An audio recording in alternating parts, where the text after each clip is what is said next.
ਵਾਹਿਗੁਰੂ ਜੀ ਕਾ ਖਾਲਸਾ ਵਾਹਿਗੁਰੂ ਜੀ ਕੀ ਫਤਿਹ ਅਸਲਾਮ ਵਾਲੇਕਮ ਆਦਾਬ ਬਰਜ ਮੈਂ ਹਾਂ ਤੁਹਾਡੀ ਹੋਸਟ ਨੀਲਮ ਕੌਰ ਤੇ ਮੈਂ ਟੀਵੀ 84 ਦੇ ਸਾਰੇ ਦਰਸ਼ਕਾਂ ਤੇ ਸਰੋਤਿਆਂ ਦਾ ਹਾਰਦਿਕ ਸਵਾਗਤ ਕਰਦੀ ਹਾਂ ਪ੍ਰੋਗਰਾਮ ਸੱਚੋ ਸੱਚ ਵਿੱਚ ਜਿਹੜੇ ਇਸ ਪ੍ਰੋਗਰਾਮ ਨਾਲ ਦੇਸ਼ਾਂ ਵਿਦੇਸ਼ਾਂ ਤੋਂ ਜੁੜ ਚੁੱਕੇ ਨੇ।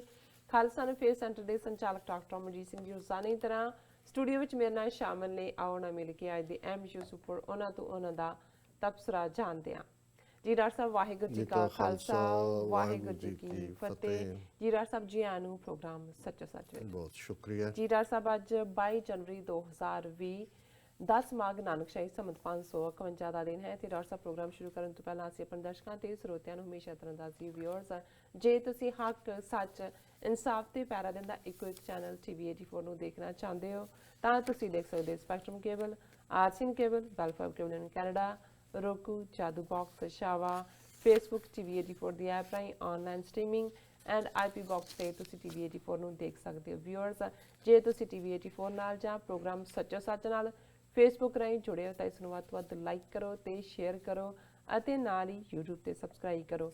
ਇਹ ਵੀ ਦੱਸ ਦਈਏ ਕਿ ਤੁਸੀਂ TV 84 ਦੀ ਐਪ ਨੂੰ ਐਂਡਰੋਇਡ ਐਂਡ ਐਪ ਸਟੋਰ ਤੇ ਡਾਊਨਲੋਡ ਕਰਕੇ ਜੋ TV 84 ਦੀ ਲਾਈਵ ਸਟ੍ਰੀਮ ਹੈ ਉਸ ਨੂੰ ਤੁਸੀਂ 24 ਆਵਰਸ ਦੇਖ ਸਕਦੇ ਹੋ। ਵਿਊਅਰਸ ਹੁਣ ਅਸੀਂ ਆਪਣੇ ਪ੍ਰੋਗਰਾਮ ਦੀ ਸ਼ੁਰੂਆਤ ਕਰਨ ਜਾ ਰਹੇ ਹਾਂ। ਜਿਸ ਤਰ੍ਹਾਂ ਕਿ ਆਪਾਂ ਤੁਹਾਨੂੰ ਦੱਸਿਆ ਸੀ ਕਿ ਜੋ ਸਾਡਾ ਸਾਰਾ ਹੀ ਪ੍ਰੋਗਰਾਮ ਹੋਏਗਾ ਉਹ ਲਾਈਵ ਇਸੇ ਤਰ੍ਹਾਂ ਹੀ ਚੱਲੇਗਾ।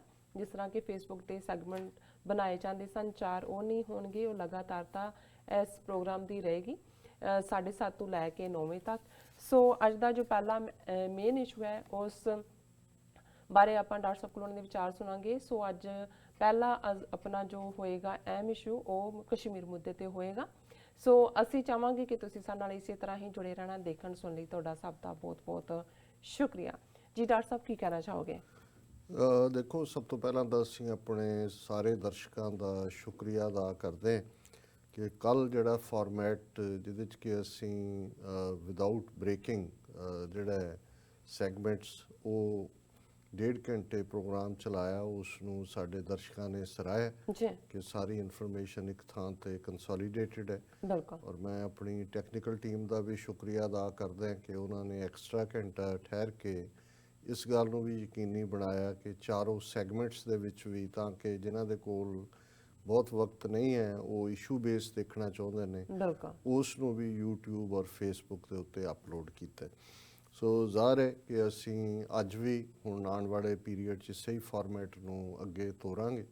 ਸੋ ਅੱਜ ਦੀ ਵਿਚਾਰ ਚਰਚਾ ਦੇ ਵਿੱਚ ਜਿੱਥੇ ਖਾਸ ਤੌਰ 'ਤੇ ਵਰਲਡ ਇਕਨੋਮਿਕ ਫੋਰਮ ਦੀ ਮੀਟਿੰਗ ਜਿਸ ਦੇ ਵਿੱਚ ਪ੍ਰੈਜ਼ੀਡੈਂਟ ਟਰੰਪ ਔਰ ਖਾਸ ਤੌਰ 'ਤੇ ਪਾਕਿਸਤਾਨ ਦੇ ਪ੍ਰਾਈਮ ਮਿਨਿਸਟਰ ਇਮਰਾਨ ਖਾਨ ਉਹਨਾਂ ਦੀ ਪ੍ਰਾਈਵੇਟ ਮੀਟਿੰਗ ਵੀ ਹੋਈ ਡੈਵਸ ਸ਼ਹਿਰ 'ਚ ਸਵਿਸ ਸਕਾਈ ਰਿਜ਼ੋਰਟ 'ਚ। ਔਰ ਉਹਦੇ 'ਚ ਜਿਹੜੀ ਗੱਲ ਟਰੰਪ ਨੇ ਕਹੀ ਤੀਸਰੀ ਵਾਰ ਕਿ ਜੀ ਮੈਂ ਜਿਹੜਾ ਉਹ ਮੀਡੀਏਸ਼ਨ ਲਈ ਤਿਆਰ ਹੈ, ਕਸ਼ਮੀਰ 'ਚ ਕੁਛ ਵੀ ਕਰਨ ਨੂੰ ਤਿਆਰ ਹੈ, ਜਿਹੜਾ ਕਿ ਹੁਣ ਜੋਕ ਬਣ ਗਿਆ, ਉਸ ਦੇ ਉੱਤੇ ਵੀ ਅਸੀਂ ਚਰਚਾ ਕਰਾਂਗੇ ਕਿ ਵੀ ਇਹ ਸਾਰਾ ਕੀ ਚੱਲ ਰਿਹਾ ਹੈ ਔਰ ਇਸ ਦੇ ਨਾਲ ਨਾਲ ਕਿਵੇਂ ਭਾਰਤ ਨੂੰ ਜਿਹੜਾ ਗਲੋਬਲ ਡੈਮੋਕ੍ਰੇਸੀ ਇੰਡੈਕਸ ਹੈ ਉਸ ਦੇ ਵਿੱਚ 10 ਨੁਕਤੇ 10 ਪੁਆਇੰਟ ਥੱਲੇ ਡਿੱਗਿਆ ਔਰ ਕਿਵੇਂ ਸਿਵਲ ਲਿਬਰਟੀਜ਼ ਔਰ ਦੂਸਰੀਆਂ ਸਾਰੀਆਂ ਕਰਟੇਲਡ ਨੇ ਔਰ ਉਹਨਾਂ ਦੀ ਇਕੋਨਮੀ ਕਿਸ ਹਾਲਤ 'ਚ ਜਾ ਰਹੀ ਹੈ। ਔਰ ਜ਼ਾਹਰਾ ਤੌਰ 'ਤੇ ਦੁਨੀਆ 'ਚ ਜਦੋਂ ਅਸੀਂ ਇੱਕ ਪਾਸੇ ਸ਼ੈਤਾਨਾਂ ਦੀ ਗੱਲ ਕਰਦੇ ਹਾਂ, ਸੰਸਾਰ ਸ਼ੈਤਾਨਾਂ ਨਾਲ ਭਰਿਆ ਹੋਇਆ, ਪਰ ਇਹਦੇ ਨਾਲ ਨਾਲ ਭਲੇ ਲੋਕ ਵੀ ਨੇ। ਔਰ ਅਕਸਰ ਸਾਡੇ ਬਜ਼ੁਰਗ ਇਹ ਕਹਿੰਦੇ ਰਹੇ ਨੇ, ਹੁਣ ਵੀ ਕਹਿੰਦੇ ਨੇ ਕਿ ਦੁਨੀਆ ਦੇ ਵਿੱਚ ਜੇ ਦੁਨੀਆ ਖੜੀ ਹੈ ਤੇ ਚੰਗੇ ਲੋਕਾਂ ਦੇ ਸਿਰ ਤੇ ਖੜੀ ਹੈ। ਸੋ ਅਸੀਂ ਉਹਨਾਂ ਕੁਝ ਖਾਸ ਘਟਨਾਵਾਂ ਦਾ ਜ਼ਿਕਰ ਵੀ ਕਰਾਂਗੇ ਜਿਹੜੇ ਕਿ BBC ਦੇ ਇੱਕ ਬਲੌਗ ਦੇ ਵਿੱਚ ਵਸਤੁੱਲਾ ਖਾਨ ਦਾ ਬਲੌਗ ਹੈ, ਉਹਨਾਂ ਨੇ ਕੁਝ ਘਟਨਾਵਾਂ ਮੈਂਸ਼ਨ ਕੀਤੀਆਂ ਜਿਹੜੇ ਇਹ ਦੱਸਦੀਆਂ ਕਿ ਦੁਨੀਆ 'ਚ ਕਿਵੇਂ ਹੌਸਲੇ ਦੇ ਨਾਲ ਲੋਕ ਭਲੇ ਕੰਮਾਂ 'ਚ ਵੀ ਲੱਗੇ ਹੋਏ ਨੇ। ਔਰ ਨਾਲ ਦੀ ਨਾਲ ਫਿਰ ਸਾਡਾ ਜਿਹੜਾ ਖਾਸ ਤੌਰ 'ਤੇ ਸਪਿਰਿਚੁਅਲਿਟੀ ਰੂਹਾਨੀਅਤ ਨਾਲ ਜੁੜਿਆ ਹੋਇਆ ਸੈਗਮੈਂਟ ਹੈ ਉਹ ਵੀ ਇਸ ਦਾ ਹਿੱਸਾ ਹੋਏਗਾ। ਸੋ ਇਹ ਜਿਹੜੇ ਸਾਡੇ ਨਾਲ ਨਵੇਂ ਵਿਊਰ ਜੁੜਦੇ ਨੇ, ਕਿਉਂਕਿ ਕੱਲ੍ਹ ਕਾਫੀ ਵੱਡੀ ਗਿਣਤੀ 'ਚ ਲਾਈਵ ਪ੍ਰੋਗਰਾਮ 'ਚ ਨਵੇਂ ਵਿਊਰਸ ਵੀ ਆਏ, ਉਹਨਾਂ ਨੂੰ ਇਹ ਆਈਡੀਆ ਹੋਏਗਾ ਕਿ ਇਸ ਦੀ ਪੂਰੀ ਡਿਸਕਸ਼ਨ ਇਹਨਾਂ ਦੇ ਦੁਆਲੇ ਘੁੰਮੇਗੀ। ਜ਼ਾਹਰ ਹੈ ਕਿ ਅੱਜ 169ਵਾਂ ਦਿਨ ਹੈ ਕਸ਼ਮੀਰ ਦੇ ਵਿੱਚ। ਉਹੀ ਕਹਾਣੀ, ਉਹੀ 1 ਮਿਲੀਅਨ ਫੌਜ, ਉਹੀ ਝੂਠੇ ਪੁਲਿਸ ਮੁਕਾਬਲਿਆਂ ਦੀ ਦਾਸਤਾਨ, ਉਹੀ ਭਾਰਤ ਭਰ ਦੀਆਂ ਜੇਲ੍ਹਾਂ ਦੇ ਵਿੱਚ ਜਿਸ ਨੂੰ ਇਹਨਾਂ ਦੇ ਫੌਜੀ ਜਿਹੜਾ ਜਨਰਲ ਸੀ, ਹੁਣ ਤਾਂ ਤਿੰਨੋਂ ਫੌਜਾਂ ਦੀ ਕਮਾਂਡ ਉਹਦੇ ਥੱਲੇ, ਉਹਨੂੰ ਸਪੈਸ਼ਲ ਇੱਕ ਅਹੁਦਾ ਬਣਾ ਕੇ ਬਿਪਨ ਰਾਵਤ, ਜਿਹਨੇ ਐਡਮਿਟ ਕੀਤਾ ਰਾਇਸੀਨਾ ਡਾਇਲੋਗ ਦਿੱਲੀ ਦੇ ਵਿੱਚ ਬੋਲਦੇ ਆ ਕਿ ਅਸੀਂ ਡੀ ਰੈਡੀਕਲਾਈਜੇਸ਼ਨ ਕੈਂਪ ਭਾਰਤ ਭਰ ਵਿੱਚ ਬਣਾਏ ਹੋਏ ਨੇ ਜੀ। ਔਰ ਜਿਉਂ ਹੀ ਉਹਦਾ ਇਹ ਐਡਮਿਟ ਕਰਨਾ ਸੀ, ਭਾਵੇਂ ਇਹ ਸਲਿਪ ਆਫ ਟੰਗ ਸੀ ਜਾਂ ਬਹੁਤ ਵਾਰ ਇਹ ਹੁੰਦਾ ਹੈ ਕਿ ਉਹ ਆਪਣੀ ਇੱਕ ਸ਼ੇਖੀ ਮਾਰਨ ਦੇ ਲਈ ਵੀ ਹੁੰਦਾ ਹੈ। ਔਰ ਨਾਲ ਦੀ ਨਾਲ ਜਿਹੜਾ inspector general police Jammu Kashmir 'ਚ ਹੈ ਦਲਵੀਰ ਸਿੰਘ, ਉਹਨੇ ਵੀ ਨਾਲ ਦੀ ਨਾਲ ਜਸਟੀਫਾਈ ਕੀਤਾ ਕਿ ਜੀ ਇਹਦੇ 'ਚ ਕੀ ਹਰਜ਼ ਹੈ। ਉਹਨੇ ਕਿਹਾ ਜੀ ਅਸੀਂ ਕਈ ਵਾਰੀ 10-10 12-12 ਸਾਲ ਦੇ ਮੁੰਡਿਆਂ ਨੂੰ ਵੀ ਜਦੋਂ ਪੁੱਛਦੇ ਆ ਉਹ ਅਜੀਬ ਜਿਹੀਆਂ ਗੱਲਾਂ ਕਰਦੇ ਨੇ। ਹੁਣ ਜ਼ਾਹਰ ਹੈ ਕਿ ਵੀ ਜਦੋਂ ਇਹ ਉਹਨਾਂ ਦੇ ਸਿਸਟਮ ਨੂੰ ਸਮਝ ਨਹੀਂ ਆ ਰਹੀ ਕਿ ਅਸੀਂ 72 ਸਾਲ ਤੋਂ ਉੱਥੇ ਪ੍ਰੈਜ਼ੈਂਸ ਰੱਖੀ ਹੋਈ ਹੈ, ਆਰਮੀ ਬੂਟ ਦੇ ਥੱਲੇ ਹੀ ਹੈ ਕਸ਼ਮੀਰ ਕਹਿਣ ਨੂੰ, ਭਾਵੇਂ ਉੱਥੇ ਇਲੈਕਸ਼ਨਸ ਵੀ ਹੁੰਦੀਆਂ ਰਹੀਆਂ। ਸ਼ੇਖ ਅਬਦੁੱਲਾ 16-17 ਸਾਲ ਜੇਲ੍ਹ 'ਚ ਰਿਹਾ, ਫਿਰ ਆ ਗਿਆ ਚੀਫ ਮਿਨਿਸਟਰ ਬਣ ਗਿਆ, ਫਿਰ ਉਹਦਾ ਮੁੰਡਾ ਆ ਗਿਆ ਫਾਰੂਕ ਅਬਦੁੱਲਾ, ਫਿਰ ਉਮਰ ਅਬਦੁੱਲਾ ਆ ਗਿਆ, ਫਿਰ ਮਹਿਬੂਬਾ ਮੁਫਤੀ ਆ ਗਈ। ਪਰ ਇਹਦੇ 'ਚ ਕੋਈ ਸ਼ੱਕ ਨਹੀਂ ਹੈ ਕਿ ਇਹ ਡਾਇਰੈਕਟਲੀ ਗਵਰਨਡ ਟੈਰੀਟਰੀ ਰਹੀ ਹੈ। ਸਿਰਫ ਇੰਨਾ ਫਰਕ ਸੀ ਕਿ ਡਿਸਪਿਊਟਡ ਟੈਰੀਟਰੀ ਸੀ। ਦੁਨੀਆ ਦੇ ਵਿੱਚ ਸਾਲ ਦੇ ਵਿੱਚ UN ਜਨਰਲ ਅਸੈਂਬਲੀ ਦਾ ਸੈਸ਼ਨ ਹੁੰਦਾ, ਉਹਦੇ 'ਚ ਕੋਈ ਗੱਲ ਉੱਠ ਪੈਂਦੀ ਸੀ। ਇਸ ਤੋਂ ਬਿਯੋਂਡ ਤਾਂ ਕੋਈ ਬਹੁਤਾ ਨਹੀਂ ਸੀ। ਔਰ ਹਾਂ, ਇਹ ਗੱਲ ਵਾਜਪਾਈ ਦੇ ਵੇਲੇ ਭਾਰਤ ਨੂੰ ਜ਼ਰੂਰ ਵਾਜ਼ਿਆ ਹੋਈ, ਕਿਉਂਕਿ ਉਹਨਾਂ ਦੀ ਆਪਣੀ ਐਸਪੀਰੇਸ਼ਨ ਗਲੋਬਲ ਲੈਵਲ 'ਤੇ ਕੁਛ ਕਰਨ ਦੀ ਰਹੀ ਹੈ, ਜਾਂ ਅਸੀਂ ਇੱਕ ਵੱਡਾ ਮੁਲਕ ਹੋਣ ਦੇ ਨਾਤੇ ਕਿ ਜੀ ਸਾਡੀ ਛਾਪ ਹੋਏ। ਅਤੇ ਇਹ ਉਹਨੇ ਰਿਅਲਾਈਜ਼ ਕੀਤਾ ਕਿ ਵੀ ਅਲਟੀਮੇਟਲੀ ਇਹ ਕਸ਼ਮੀਰ ਦਾ ਜਿਹੜਾ ਸਾਨੂੰ ਚੰਬੜਿਆ ਹੋਇਆ ਹੈ, ਔਰ ਬੇਸ਼ੱਕ ਉਹ ਸ਼ੂਦਰ ਹੀ ਸਮਝਦੇ ਨੇ ਕਿ ਵੀ ਅਸੀਂ ਬ੍ਰਾਹਮਣ ਕਿੱਥੇ ਜਾਣਾ ਸੀ, ਇਹ ਸ਼ੂਦਰ ਸਾਨੂੰ ਚੰਬੜੇ ਹੋਏ ਨੇ। ਸੋ ਉਹਨਾਂ ਨੇ ਇਹ ਕੋਸ਼ਿਸ਼ ਜਿਹੜੀ ਹੈ ਉਹ ਜ਼ਰੂਰ ਕਰਨ ਦੀ ਕੀਤੀ ਕਿ ਵੀ ਇਹ UN ਤੋਂ ਥੱਲੇ ਡੇਗ ਕੇ ਕਿਤੇ ਨਾ ਕਿਤੇ। ਔਰ ਉਸ ਵੇਲੇ 'ਚ ਮੁਸ਼ਰਫ ਦੇ ਜ਼ਮਾਨੇ 'ਚ ਜਿਹੜਾ ਡਾਇਲੋਗ ਆਗਰੇ 'ਚ ਵੀ ਹੋਇਆ ਕਿ ਜੀ ਕਸ਼ਮੀਰ ਨੂੰ 5 ਫੇਜ਼ ਪਲਾਨ ਔਰ ਬਾਰਡਰਸ ਪੋਰਸ ਹੋ ਜਾਣ, 6 ਸ਼ਹਿਰਾਂ ਨੂੰ ਇੱਧਰੋਂ ਉੱਧਰੋਂ ਬੱਸਾਂ ਚੱਲ ਪੈਣ, ਆਉਣ ਜਾਣ ਹੋ ਜਾਏ ਔਰ ਬਾਰਡਰਸ ਇਰਰੈਲੇਵੈਂਟ ਹੋ ਜਾਣ। ਪਰ ਉਹਨੂੰ ਅਸੀਂ ਦੇਖਦੇ ਹਾਂ ਕਿ ਐਨ ਫਾਈਨਲ ਸਟੇਜ 'ਤੇ ਜਦੋਂ ਈਵਨ ਉਹ ਗੱਲਬਾਤ ਵੀ ਜਾ ਰਹੀ ਸੀ ਤੇ ਨਾਗਪੁਰ ਹੈੱਡਕੁਆਟਰ ਤੋਂ RSS ਨੇ ਅਡਵਾਨੀ ਜਿਹੜਾ ਹੋਮ ਮਿਨਿਸਟਰ ਸੀ, ਉਹਦੇ ਰਾਹੀਂ ਉਸ ਸਾਰੇ ਨੂੰ ਸੈਬੋਟਾਜ ਕਰਵਾ ਦਿੱਤਾ। ਹਾਲਾਂਕਿ ਅਸੀਂ ਉਦੋਂ ਵੀ ਇਹ ਮਹਿਸੂਸ ਕਰਦੇ ਸੀ। ਔਰ ਇੱਥੇ ਸਕਾਈਲਰ ਕੋਰਟ ਦੇ ਵਿੱਚ ਇਹਨਾਂ ਦੀ UN ਪਲਾਜ਼ਾ 'ਚ ਇੱਕ ਮੀਟਿੰਗ, ਉਦੋਂ ਰਾਊਂਡ ਟੇਬਲ ਕਾਨਫਰੰਸ ਸੀ ਉਹਨਾਂ ਦਿਨਾਂ 'ਚ ਹੀ, ਕਿਉਂਕਿ ਇਹ ਮੁਸ਼ਰਫ ਦੀ 5 ਫੇਜ਼ ਪਲਾਨ ਚੱਲ ਰਹੀ ਸੀ। ਔਰ ਉਹ ਸਾਰੇ 'ਚ ਇਹਨਾਂ ਦੇ ਬੜੇ ਪ੍ਰੋਮੀਨੈਂਟ ਪੱਤਰਕਾਰ ਵੀ ਸਨ ਔਰ ਕਸ਼ਮੀਰੀ ਲੀਡਰ ਵੀ ਸੀ। ਔਰ ਮੈਂ ਉਹਦੇ 'ਚ ਵੀ ਇਹ ਕਿਹਾ ਸੀ, ਮੈਂ ਕਿਹਾ ਜੀ ਇਹ ਜਿਹੜਾ ਰਾਈਟ ਆਫ ਸੈਲਫ ਡਿਟਰਮੀਨੇਸ਼ਨ ਹੈ, ਇਹ ਇੱਕ ਕਿਲ੍ਹਾ ਹੈ ਜਿਸ ਦੇ ਵਿੱਚ ਤੁਸੀਂ ਮਹਿਫੂਜ਼ ਹੋ। ਜਿਸ ਦਿਨ ਤੁਸੀਂ ਕਿਲ੍ਹੇ ਤੋਂ ਬਾਹਰ ਨਿਕਲ ਕੇ ਕੋਈ ਹੋਰ ਗੱਲ ਕਰੋਗੇ, ਫਿਰ ਤੁਸੀਂ ਲਾਈਕ ਡਕਸ ਹੋਵੋਗੇ ਔਰ ਉਹ ਤੁਹਾਨੂੰ ਜਿਹੜਾ ਕੋਈ ਵੀ ਹੋਰ ਮਹਿਫੂਜ਼ ਨਹੀਂ ਕਰ ਸਕੇਗਾ ਕਿ ਵੀ ਇਹ ਉਹਨਾਂ ਦਾ ਸੁੱਟਿਆ ਹੋਇਆ ਜਾਲ ਹੈ, ਉਸ ਦੇ ਵਿੱਚ ਫਸਣਾ ਜਿਹੜਾ ਇਹ ਆਪਣੇ ਪੈਰਾਂ ਦੇ ਉੱਤੇ ਆਪ ਕੁਹਾੜੀ ਮਾਰਨਾ ਹੋਵੇਗਾ। ਉਹ ਚਲੋ ਚੰਗਾ ਹੋਇਆ ਕਿ ਵੀ ਉਹਨਾਂ ਨੇ ਈਵਨ ਗੱਲ ਤਾਂ ਉਹਨਾਂ ਦੀ ਜ਼ਹਿਨੀਅਤ ਇਹ ਹੈ, ਜਿਵੇਂ ਅਕਸਰ ਇਹਨਾਂ ਦੇ ਆਪਣੇ ਹੀ ਐਪਿਕ ਮਹਾਭਾਰਤ ਦੇ ਵਿੱਚ ਇਹ ਕਹਾਣੀ ਜਿਹੜੀ ਹੈ ਉਹ ਕੋਟ ਹੁੰਦੀ ਹੈ ਕਿ 5 ਪਾਂਡਵ ਭਰਾ ਜਿਨ੍ਹਾਂ ਦਾ ਆਪਣਾ ਹਾਰ ਇਹ ਸੀ ਕਿ ਉਹਨਾਂ ਨੇ ਆਪਣੀ ਜਨਾਨੀ ਵੀ ਗੈਂਬਲਿੰਗ ਦੇ ਵਿੱਚ, ਜੂਏ ਦੇ ਵਿੱਚ ਹਾਰ ਦਿੱਤੀ ਕੌਰਵਾਂ ਦੇ ਸਾਹਮਣੇ। ਪਰ ਇੱਕ ਡੀਲ ਸੀ ਕਿ ਜੀ ਠੀਕ ਹੈ 14 ਸਾਲ ਤੁਹਾਨੂੰ ਤੁਸੀਂ ਰਹੋਗੇ ਬਨਵਾਸ, 1 ਸਾਲ ਲੁੱਕ ਕੇ ਰਹੋਗੇ, ਫਿਰ ਤੁਹਾਨੂੰ ਤੁਹਾਡਾ ਰਾਜ ਵਾਪਸ ਕਰ ਦਿਆਂਗੇ। ਇਹ ਇਹਨਾਂ ਦਾ ਇਕਰਾਰ ਕਰਨੇ, ਵਾਅਦੇ ਕਰਨੇ, ਮੁਕਰਨਾ, ਜਿਵੇਂ ਆਰਟੀਕਲ 370 ਦੇ ਥੱਲੇ ਇਹਨਾਂ ਨੇ ਕਿਵੇਂ ਮੁਕਰੇ, ਜਾਂ ਸਿੱਖ ਕੌਮ ਦੇ ਨਾਲ ਜੋ 47 ਦੇ ਵਿੱਚ ਜਿਹੜੀ ਸਾਡੀ ਲੀਡਰਸ਼ਿਪ ਨੂੰ ਇਹਨਾਂ ਨੇ ਜਿਹੜਾ ਉਹ ਭੰਬਲ ਭੂਸੇ 'ਚ ਨਹੀਂ ਪਾਇਆ, ਧੋਖੇ 'ਚ ਲਿਆ, ਸਾਡੇ ਨਾਲ ਕੀ ਕੀਤਾ। ਸੋ ਇਹ ਇਹਨਾਂ ਦਾ ਕਸੂਰ ਨਹੀਂ ਹੈ, ਇਹੀ ਇਹਨਾਂ ਦੀ ਟ੍ਰੇਨਿੰਗ ਪ੍ਰੋਗਰਾਮਿੰਗ ਹੈ। ਔਰ ਜ਼ਾਹਰ ਹੈ ਕਿ ਜਦੋਂ ਉਹ ਵਾਪਸ ਪਾਂਡਵ ਮੁੜੇ, ਉਹਨਾਂ ਨੇ ਕਿਹਾ ਜੀ ਰਾਜ ਸਾਡਾ, ਉਹ ਕਹਿੰਦੇ ਭੁੱਲ ਜਾਓ। ਔਰ ਕ੍ਰਿਸ਼ਨ ਵਰਗਾ ਜਿਹਨੂੰ ਭਗਵਾਨ ਹੈ, ਉਹਨੂੰ ਇਹਨਾਂ ਨੇ ਵਿਚੋਲਾ ਬਣਾਇਆ। ਉਹਨੇ ਕਿਹਾ ਜੀ ਇਹ 5 ਭਰਾ ਨੇ, ਚਲੋ ਤੁਸੀਂ ਉਹਨਾਂ ਦਾ ਰਾਜ ਨਹੀਂ ਦੇਣਾ, ਇਹਨਾਂ ਨੂੰ ਘੱਟੋ ਘੱਟ ਗੁਜ਼ਾਰੇ ਦੇ ਲਈ 5 ਪਿੰਡ ਹੀ ਦੇ ਦਿਓ। ਤੇ ਉਹਨਾਂ ਦੇ ਜਿਹੜੇ ਕੌਰਵ ਜਿਨ੍ਹਾਂ ਦੇ ਵਿੱਚ ਵੱਡੇ ਵੱਡੇ ਉਹਨਾਂ ਦੇ ਮਹਾਰਥੀ, ਕੋਈ ਦਰੋਣਾਚਾਰੀਆ ਬੈਠਾ ਹੈ, ਕੋਈ ਭੀਸ਼ਮ ਪਿਤਾਮਾ ਬੈਠਾ ਹੈ, ਜਿਨ੍ਹਾਂ ਨੂੰ ਇਹ ਬੜੇ ਰਿਸ਼ੀ ਔਰ ਮੁਨੀ ਔਰ ਕੀ ਕਹਿ ਕੇ ਅੱਜ ਵੀ ਯਾਦ ਕਰਦੇ ਨੇ।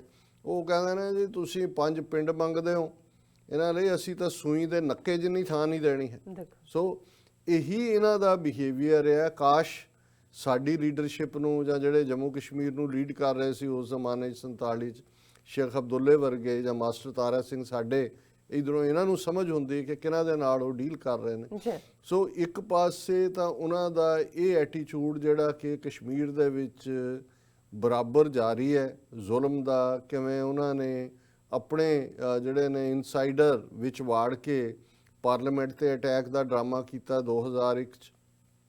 ਉਹ ਵੀ ਇੱਕ ਡਰਾਮਾ ਸੀ ਤਾਂ ਕਿ ਜਿਹੜੇ ਇਹਨਾਂ ਦੀਆਂ ਆਪਣੀਆਂ ਕਾਲੀਆਂ ਕਰਤੂਤਾਂ ਨੇ ਔਰ ਦੁਨੀਆ ਦੇ ਵਿੱਚ ਇੱਕ ਵਿਕਟਮ ਦੇ ਤੌਰ ਤੇ ਆਪਣੇ ਆਪ ਨੂੰ ਪ੍ਰੈਜ਼ੈਂਟ ਕਰਨਾ, ਜੀ ਔਰ ਲਗਾਤਾਰਤਾ ਨਾਲ ਜਿਹੜਾ ਪਾਕਿਸਤਾਨ ਨੂੰ ਇਸ ਖਾਤੇ 'ਚ ਪਾਉਣ ਦੀ ਸੀ ਦਹਿਸ਼ਤਗਰਦੀ ਐਪੀ ਸੈਂਟਰ। ਔਰ ਜੇ ਅਸੀਂ ਨਰਿੰਦਰ ਮੋਦੀ ਦੀ ਪਿਛਲੀ ਟਰਮ ਦੇ ਵੇਲੇ ਦੇਖੀਏ ਤਾਂ ਉਹਨੇ ਹਰ ਇੰਟਰਨੈਸ਼ਨਲ ਕਾਨਫਰੰਸ 'ਚ, ਉਹ ਭਾਵੇਂ 5 ਉਹਨਾਂ ਮੁਲਕਾਂ ਦੀ ਸੀ ਜਿਨ੍ਹਾਂ ਦੇ ਵਿੱਚ ਜਿਹੜਾ ਬ੍ਰਾਜ਼ੀਲ, ਰਸ਼ੀਆ, ਇੰਡੀਆ, ਚਾਈਨਾ ਔਰ ਸਾਊਥ ਅਫਰੀਕਾ ਸੀ, ਜਾਂ ਹਾਰਟ ਆਫ ਏਸ਼ੀਆ ਕਾਨਫਰੰਸ ਸੀ, ਜਾਂ UN ਦੀ ਫੋਰਮ ਹੈ, ਇਕਨੋਮਿਕਲ ਫੋਰਮ ਹੈ। ਹੁਣ ਅਸੀਂ ਦੇਖ ਰਹੇ ਹਾਂ ਕਿ ਜਿਹੜੀ ਪਾਕਿਸਤਾਨ ਦੀ ਬਦਹਾਲੀ ਹੈ, ਖਾਸ ਤੌਰ ਤੇ ਜਿਹੜੀ ਤਲਵਾਰ ਇੰਟਰਨੈਸ਼ਨਲ ਮੋਨੀਟਰੀ ਫੰਡ ਨੇ ਲਟਕਾਈ ਜਾਂ ਫਾਈਨੈਂਸ਼ੀਅਲ ਟਾਸਕ ਫੋਰਸ ਨੇ, ਉਹ ਸਾਰੇ ਦੇ ਪਿੱਛੇ ਭਾਰਤ ਨੇ ਡਰਟੀ ਰੋਲ ਪਲੇ ਕੀਤਾ। ਜੀ ਹੁਣ ਇਸ ਸਾਰੇ ਦੇ ਹੁੰਦਿਆਂ ਵੀ ਇਹ ਪਾਕਿਸਤਾਨ 'ਚ ਇੱਕ ਹੋਪ ਇਮਰਾਨ ਖਾਨ ਦੇ ਨਾਲ ਆਈ। ਜ਼ਾਹਰ ਹੈ ਕਿ ਉਹਨੇ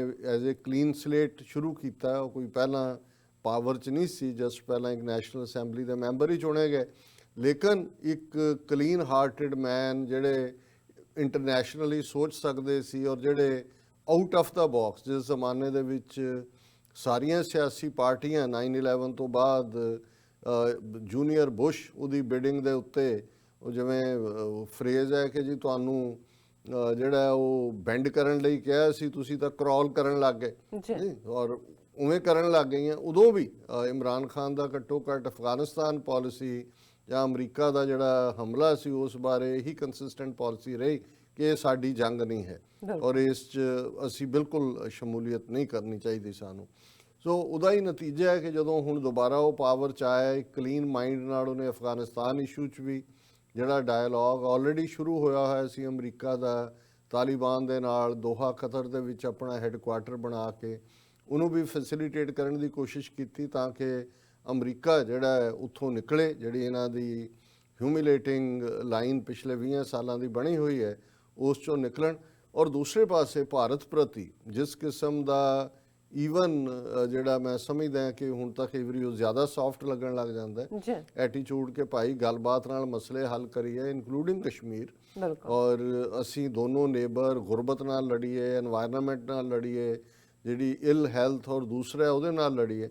ਪਰ ਇੱਕ ਪਾਸੇ ਜਿਹੜਾ ਇਹ ਐਟੀਟਿਊਡ ਸੀ ਇਮਰਾਨ ਖਾਨ ਹੋਰਾਂ ਦਾ, ਈਵਨ 2019 ਦੀਆਂ ਚੋਣਾਂ ਦੇ ਵੇਲੇ ਵੀ ਜਦੋਂ ਮੋਦੀ ਸੈਕੰਡ ਟਰਮ ਲਈ ਰਨ ਕਰ ਰਿਹਾ ਸੀ, ਜਿਸ ਕਿਸਮ ਦਾ ਉਹਨਾਂ ਨੇ ਖੇਡ ਪੁਲਵਾਮਾ ਦੀ ਆੜ ਦੇ ਵਿੱਚ ਖੇਡਿਆ, ਬਾਲਾਕੋਟ ਉਹਨਾਂ ਦਾ ਪਾਇਲਟ ਵੀ ਉਹਨਾਂ ਨੇ ਕਾਬੂ ਕੀਤਾ ਪਾਕਿਸਤਾਨ ਨੇ, ਉਹਨੂੰ ਗ੍ਰੇਸਫੁਲੀ ਵਾਪਸ ਕਰ ਦਿੱਤਾ ਔਰ ਉਹਨੂੰ ਜਿਹੜਾ ਇਹਨਾਂ ਦਾ ਬਿਲਕੁਲ ਐਕਟ ਆਫ ਵਾਰ ਸੀ, ਲੇਕਿਨ ਇਹਦੇ ਬਾਵਜੂਦ ਜਿਹੜਾ ਉਹਨਾਂ ਨੇ ਆਪਣਾ ਰੈਸਟ੍ਰੇਂਟ ਰੱਖਿਆ, ਹਾਲਾਂ ਉਹਨਾਂ ਨੇ ਆਪਣਾ ਮਾਈਟ ਵੀ ਦਿਖਾਇਆ।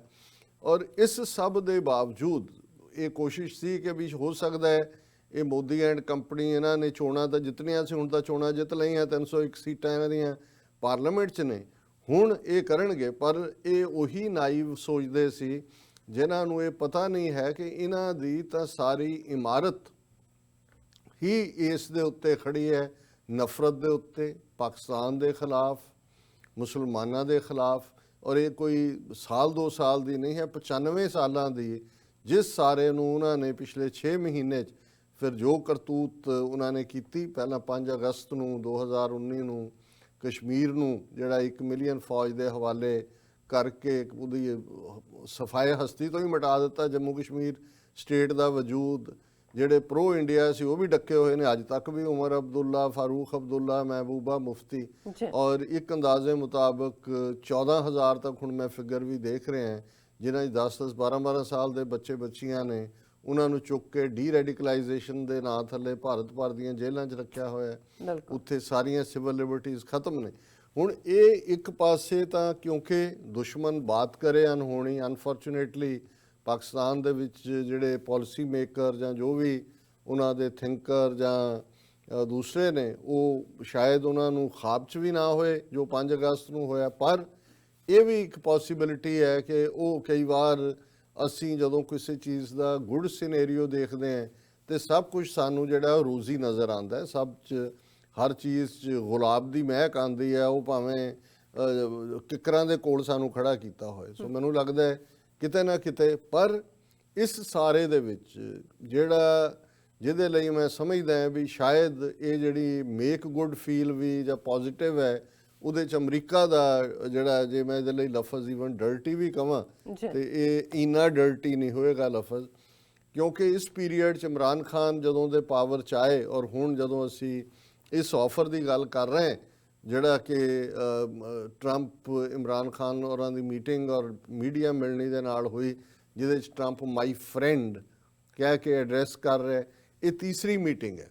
ਸਭ ਤੋਂ ਪਹਿਲਾਂ ਅਸੀਂ ਦੇਖਦੇ ਹਾਂ ਕਿ ਉਹਨਾਂ ਦੀ ਸਤੰਬਰ ਦੇ ਵਿੱਚ UN ਜਨਰਲ ਅਸੈਂਬਲੀ ਮੀਟਿੰਗ ਤੋਂ ਪਹਿਲਾਂ ਉਹ ਉਸ ਤੋਂ ਪਹਿਲੇ ਮਹੀਨੇ ਵਾਸ਼ਿੰਗਟਨ DC ਆਏ ਵਾਈਟ ਹਾਊਸ ਦੇ ਵਿੱਚ, ਔਰ ਉਹ ਪਹਿਲਾ ਮੌਕਾ ਸੀ ਜਦੋਂ ਕਿ ਉਸ ਜੁਆਇੰਟ ਪ੍ਰੈਸ ਕਾਨਫਰੰਸ ਦੇ ਵੇਲੇ ਇਮਰਾਨ ਖਾਨ ਨੇ ਜਿਹੜਾ ਆਪਣੇ ਵੱਲੋਂ ਤਾਂ ਅਜੇ ਕੋਈ ਗੱਲ ਨਹੀਂ ਸੀ, ਪਾਕਿਸਤਾਨੀ ਜਰਨਲਿਸਟ ਦੇ ਸਵਾਲ ਦੇ ਜਵਾਬ 'ਚ ਟਰੰਪ ਨੇ ਮੀਡੀਏਸ਼ਨ ਦੀ ਆਫਰ ਕੀਤੀ। ਹੁਣ ਜਾਂ ਉਹ ਮੀਟਿੰਗ ਕਿਹਨਾਂ ਹਾਲਾਤਾਂ 'ਚ ਕਿਹਨੇ ਕਰਵਾਈ, ਹਾਲਾਂਕਿ ਇਹ ਸੀ ਜ਼ਾਹਰ ਕਿ ਵੀ ਉਹ ਅਫਗਾਨਿਸਤਾਨ ਸਟ੍ਰੈਟਜੀ ਹੈ ਕਿ ਅਫਗਾਨਿਸਤਾਨ 'ਚੋਂ ਅਮਰੀਕਾ ਨਿਕਲਣਾ ਚਾਹੁੰਦਾ, ਔਰ ਜ਼ਾਹਰ ਹੈ ਕਿ ਪਾਕਿਸਤਾਨ ਦਾ ਉਹਦੇ 'ਚ ਮੇਨ ਰੋਲ ਹੈ, ਉਸ ਤੋਂ ਬਿਨਾਂ ਇਹ ਆਨਰੇਬਲ ਐਗਜ਼ਿਟ ਇਹਨਾਂ ਦਾ ਨਹੀਂ ਹੋ ਸਕਦਾ। ਔਰ ਉਸ ਮੀਟਿੰਗ ਦੇ ਥੱਲੇ ਇਹ ਅਫਗਾਨਿਸਤਾਨ ਦੇ ਨਾਲ ਡਾਇਲੌਗ ਸੀ, ਪਰ ਇਹ ਕਸ਼ਮੀਰ ਇਸ਼ੂ ਤੇ ਮੀਡੀਏਸ਼ਨ ਦੀ ਗੱਲ, ਵੈਦਰ ਜਿਹਨੂੰ ਅੰਗਰੇਜ਼ੀ 'ਚ ਰੂਲਸ ਕਹਿੰਦੇ ਨੇ, ਇਹ ਕੋਈ ਇਸ ਕਿਸਮ ਦਾ ਜਿਹੜਾ ਉਹ ਸੁੱਟਿਆ ਗਿਆ ਸੀ ਪਾਸਾ ਜਿਹਦੇ ਥੱਲੇ ਘੜੀਸ ਲਿਆ ਗਿਆ, ਕੋਈ ਬੇਟ ਸੀ ਕੀ ਸੀ। ਲੇਕਿਨ ਇਹਦੇ 'ਚ ਕੋਈ ਸ਼ੱਕ ਨਹੀਂ ਹੈ ਕਿ ਮੈਜੋਰਿਟੀ ਪਾਕਿਸਤਾਨੀਆਂ ਨੇ, ਉਹਨਾਂ ਦੇ ਵਿੱਚ ਉਹਨਾਂ ਦੇ ਮੀਡੀਆ ਦੇ ਲੋਕ ਵੀ ਔਰ ਉੱਥੋਂ ਦੇ ਸਾਰੇ, ਕਿਉਂਕਿ ਜਦੋਂ ਇਮਰਾਨ ਖਾਨ ਵਾਪਸ ਗਏ ਜਿਵੇਂ ਉਹਨਾਂ ਦਾ ਰਾਊਜ਼ਿੰਗ ਵੈਲਕਮ ਹੋਇਆ, ਜਿਵੇਂ ਕਿ ਉਹ ਕਸ਼ਮੀਰ ਜਿੱਤ ਕੇ ਆ ਗਏ ਨੇ। ਹਾਲਾਂ ਮੈਂ ਸਮਝਦਾ ਵੀ ਉਸ ਪੀਰੀਅਡ ਦੇ ਵਿੱਚ ਜਾਣਦਿਆਂ ਹੋਇਆਂ ਵੀ ਕਿ ਟਰੰਪ ਮੋਦੀ ਰਿਲੇਸ਼ਨਸ਼ਿਪ ਕਿਸ ਫੇਜ਼ 'ਚ ਹੈ, ਇੱਥੇ ਲੌਬੀ ਕੀ ਚੱਲ ਰਹੀ ਹੈ, ਵਿਦਨ ਕਾਂਗਰਸ ਕੀ ਹੈ, ਪਰ ਸ਼ਾਇਦ ਪਾਕਿਸਤਾਨ ਦੇ ਪਾਲਿਸੀ ਮੇਕਰਸ ਨੂੰ ਇਹ ਭੁਲੇਖਾ ਸੀ ਕਿ ਟਰੰਪ ਔਰ ਅਮਰੀਕਾ ਜਿਹੜਾ ਹੈ ਅਫਗਾਨਿਸਤਾਨ 'ਚੋਂ ਸੇਫ ਐਗਜ਼ਿਟ ਦੇ ਲਈ ਜਿਹੜਾ ਐਫਰਟ ਕਰ ਰਿਹਾ ਤਾਲਿਬਾਨ ਨੂੰ, ਜਿਹੜਾ ਉਸ ਦੇ ਲਈ ਜਿਹੜਾ ਉਸ ਦੇ ਉਹਨਾਂ ਦੇ ਨਾਲ ਇੱਕ ਚੰਗਾ ਰਾਬਤਾ ਰੱਖਿਆ ਹੋਇਆ ਹੈ। ਕਿਉਂਕਿ ਜਿਵੇਂ ਮੈਂ ਕਿਹਾ ਕਿ ਇਮਰਾਨ ਖਾਨ ਪਹਿਲੇ ਦਿਨ ਤੋਂ ਹੀ ਇਸ ਜੰਗ ਦੇ ਖਿਲਾਫ ਸੀ, ਇਸ ਲਈ ਤਾਲਿਬਾਨ ਦੇ ਵਿੱਚ ਉਸ ਦੀ ਇੱਕ ਮੋਰਲ ਹਾਈ ਗਰਾਊਂਡ ਵੀ ਸੀ, ਔਰ ਸ਼ਾਇਦ ਉਹਨਾਂ ਨੂੰ ਲੱਗਾ ਕਿ ਵੀ ਅਮਰੀਕਾ ਜਿਹੜਾ ਉਸ ਖਿੱਤੇ ਦੇ ਵਿੱਚ ਹੁਣੇ ਕਸ਼ਮੀਰ ਨੂੰ ਵੀ ਰਿਜ਼ੋਲਵ ਕਰਨਾ ਚਾਹੁੰਦਾ। ਮੈਂ ਸਮਝਦਾ ਵੀ ਉਹ ਹੋਪ ਇੰਨੀ ਕੁ ਰੇਜ਼ ਹੋਈ ਔਰ ਨਤੀਜੇ ਦੇ ਤੌਰ ਤੇ ਫਿਰ ਜੋ ਕੁਛ ਇਹਨਾਂ ਇਸ ਪੀਰੀਅਡ ਦੇ ਵਿੱਚ ਵਾਪਰਿਆ, ਜਦੋਂ ਕਿ ਉਹ ਦੁਬਾਰਾ ਜਿਹੜੇ ਨੇ ਉਹ UN ਦੇ ਵਿੱਚ ਆਏ ਜਨਰਲ ਅਸੈਂਬਲੀ ਵੇਲੇ, ਉਦੋਂ ਫਿਰ ਸਾਈਡ ਲਾਈਨ ਦੇ ਉੱਤੇ ਇਮਰਾਨ ਖਾਨ ਦੇ ਨਾਲ ਪ੍ਰੈਜ਼ੀਡੈਂਟ ਟਰੰਪ ਨੇ ਮੁਲਾਕਾਤ ਤੋਂ ਬਾਅਦ ਮੀਡੀਆ ਨੂੰ ਅਗੇਨ ਉਹੀ ਜਿਹੜਾ ਕਿ ਜੀ ਮੈਂ ਤਿਆਰ ਹੈ ਕਸ਼ਮੀਰ ਦੇ ਮੁੱਦੇ ਤੇ, ਔਰ ਉਸ ਤੋਂ ਬਾਅਦ ਅਸੀਂ ਦੇਖਦੇ ਹਾਂ ਕਿ ਵੀ ਇਹ ਸਾਰਾ ਜੋ ਕੁਝ ਚੱਲ ਰਿਹਾ ਹੈ ਹੁਣ ਤੀਸਰੀ ਵਾਰ ਹੈ। ਹੁਣ ਤੁਸੀਂ ਇਹਨੂੰ ਕੀ ਕਹੋਗੇ ਕਿ ਵੀ ਅਮਰੀਕਾ ਜਿਹੜਾ ਹੈ ਕੋਈ ਦੁਬਈ ਤਾਂ ਨਹੀਂ ਹੈ ਜਾਂ ਕੋਈ ਸੀਅਰਾ ਲਿਓਨ ਤਾਂ ਨਹੀਂ ਹੈ, ਇੱਕ ਸੁਪਰ ਪਾਵਰ ਦਾ ਸਟੇਟਸ। ਜੇ ਅਮਰੀਕਾ ਦਾ ਪ੍ਰੈਜ਼ੀਡੈਂਟ ਤੀਸਰੀ ਵਾਰ ਇਹ ਕਰਦਾ, ਜਾਂ ਤਾਂ ਇਹ ਜੋਕ ਹੈ ਜਾਂ ਇਹ ਜ਼ਖਮਾਂ ਤੇ ਲੂਣ ਛਿੜਕਣਾ ਹੈ। ਇੱਕ ਤਾਂ ਇਹ ਹੁੰਦਾ ਔਰ ਇਹਦੇ ਲਈ ਕੋਈ ਐਫਰਟ ਵੀ ਨਹੀਂ ਹੈ। ਔਰ ਮੈਂ ਜਦੋਂ ਇਹ ਅੱਜ ਪੜ੍ਹ ਰਿਹਾ ਸੀ ਤਾਂ ਮੈਨੂੰ ਇੱਕ ਕਹਾਣੀ ਜਿਹੜੀ ਕਦੇ ਸੁਣੀ ਜਾਂ ਪੜ੍ਹੀ ਉਹ ਆਈ ਕਿ ਵੀ ਜੰਗਲ ਦੇ ਜਾਨਵਰਾਂ ਨੇ ਜਿਹੜਾ ਇੱਕ ਚਾਂਬਲੇ ਹੋਏ ਬਾਂਦਰ ਨੂੰ ਜਿਹੜਾ ਹੋਰ ਚੰਬੜਾ ਦਿੱਤਾ, ਕਹਿ ਕੇ ਕਿ ਐਵੇਂ ਸ਼ੇਰ ਜਿਹੜਾ ਇਹ ਬੜਾ ਮਾਰਦਾ, ਆਪਣੇ ਦਹਾੜਦਾ ਔਰ ਭਵਕਾਰ ਮਾਰਦਾ, ਇਹਦਾ ਕੀ ਆ, ਅਸੀਂ ਇੰਨੇ ਜਾਨਵਰ ਹੈ ਕਿਉਂ ਨਹੀਂ ਇਕੱਠੇ ਹੋ ਕੇ ਇਹਨੂੰ ਕਰ ਸਕਦੇ, ਅਸੀਂ ਤੈਨੂੰ ਲੀਡਰ ਬਣਾ ਦਿੰਦੇ। ਉਹਨੇ ਕਿਹਾ ਜੀ ਗੱਲ ਹੀ ਕੋਈ ਨਹੀਂ ਹੈ, ਬਾਂਦਰ ਨੂੰ ਲੀਡਰ ਬਣਾ ਦਿੱਤਾ। ਉਹ ਅਗਲੇ ਦਿਨ ਸ਼ੇਰ ਜਿਹੜਾ ਚੁੱਕ ਕੇ ਲੈ ਗਿਆ ਕੋਈ ਜੰਗਲੀ ਜਾਨਵਰ ਆਪਣੇ ਫੂਡ ਦੇ ਲਈ, ਉਹ ਸਾਰੇ ਜਾਨਵਰ ਇਕੱਠੇ ਹੋ ਕੇ ਆਏ ਸ਼ੇਰ ਉਹਦੇ ਕੋਲ, ਬਾਂਦਰ ਕੋਲ, ਕਹਿੰਦੇ ਕਿ ਜੀ ਰਾਜਾ ਜੀ ਇਹ ਹੋ ਗਿਆ, ਹੁਣ ਕੁਛ ਕਰੋ। ਤੇ ਜਿਉਂ ਹੀ ਉਹ ਗੱਲ ਕਰਨ, ਉਹ ਛਾਲ ਮਾਰ ਕੇ ਇੱਕ ਤੋਂ ਦੂਜੇ ਦਰਖਤ ਤੇ ਚਲਾ ਜਾਏ, ਉਹ ਫਿਰ ਗੱਲ ਕਰਨ ਉਧਰੋਂ ਇੱਧਰ ਆ ਜਾਏ। ਘੰਟਾ ਲੰਘ ਗਿਆ, ਉਹਨਾਂ ਨੂੰ ਕਹਿੰਦੇ ਜਨਾਬ ਤੁਹਾਨੂੰ ਕਿਹਾ ਹੈ ਕਿ ਵੀ ਜੇ ਹੁਣ ਤੁਸੀਂ ਰਾਜੇ ਹੋ ਕੁਛ ਕਰੋ। ਕਹਿੰਦਾ ਦੇਖੋ ਕਰਾਂਗਾ ਜਾਂ ਨਹੀਂ ਕਰਾਂਗਾ, ਮੈਂ ਕਰਾਂਗਾ ਜ਼ਰੂਰ, ਮੈਂ ਦੌੜ ਭੱਜ ਤਾਂ ਕਰ ਰਿਹਾ ਨਾ।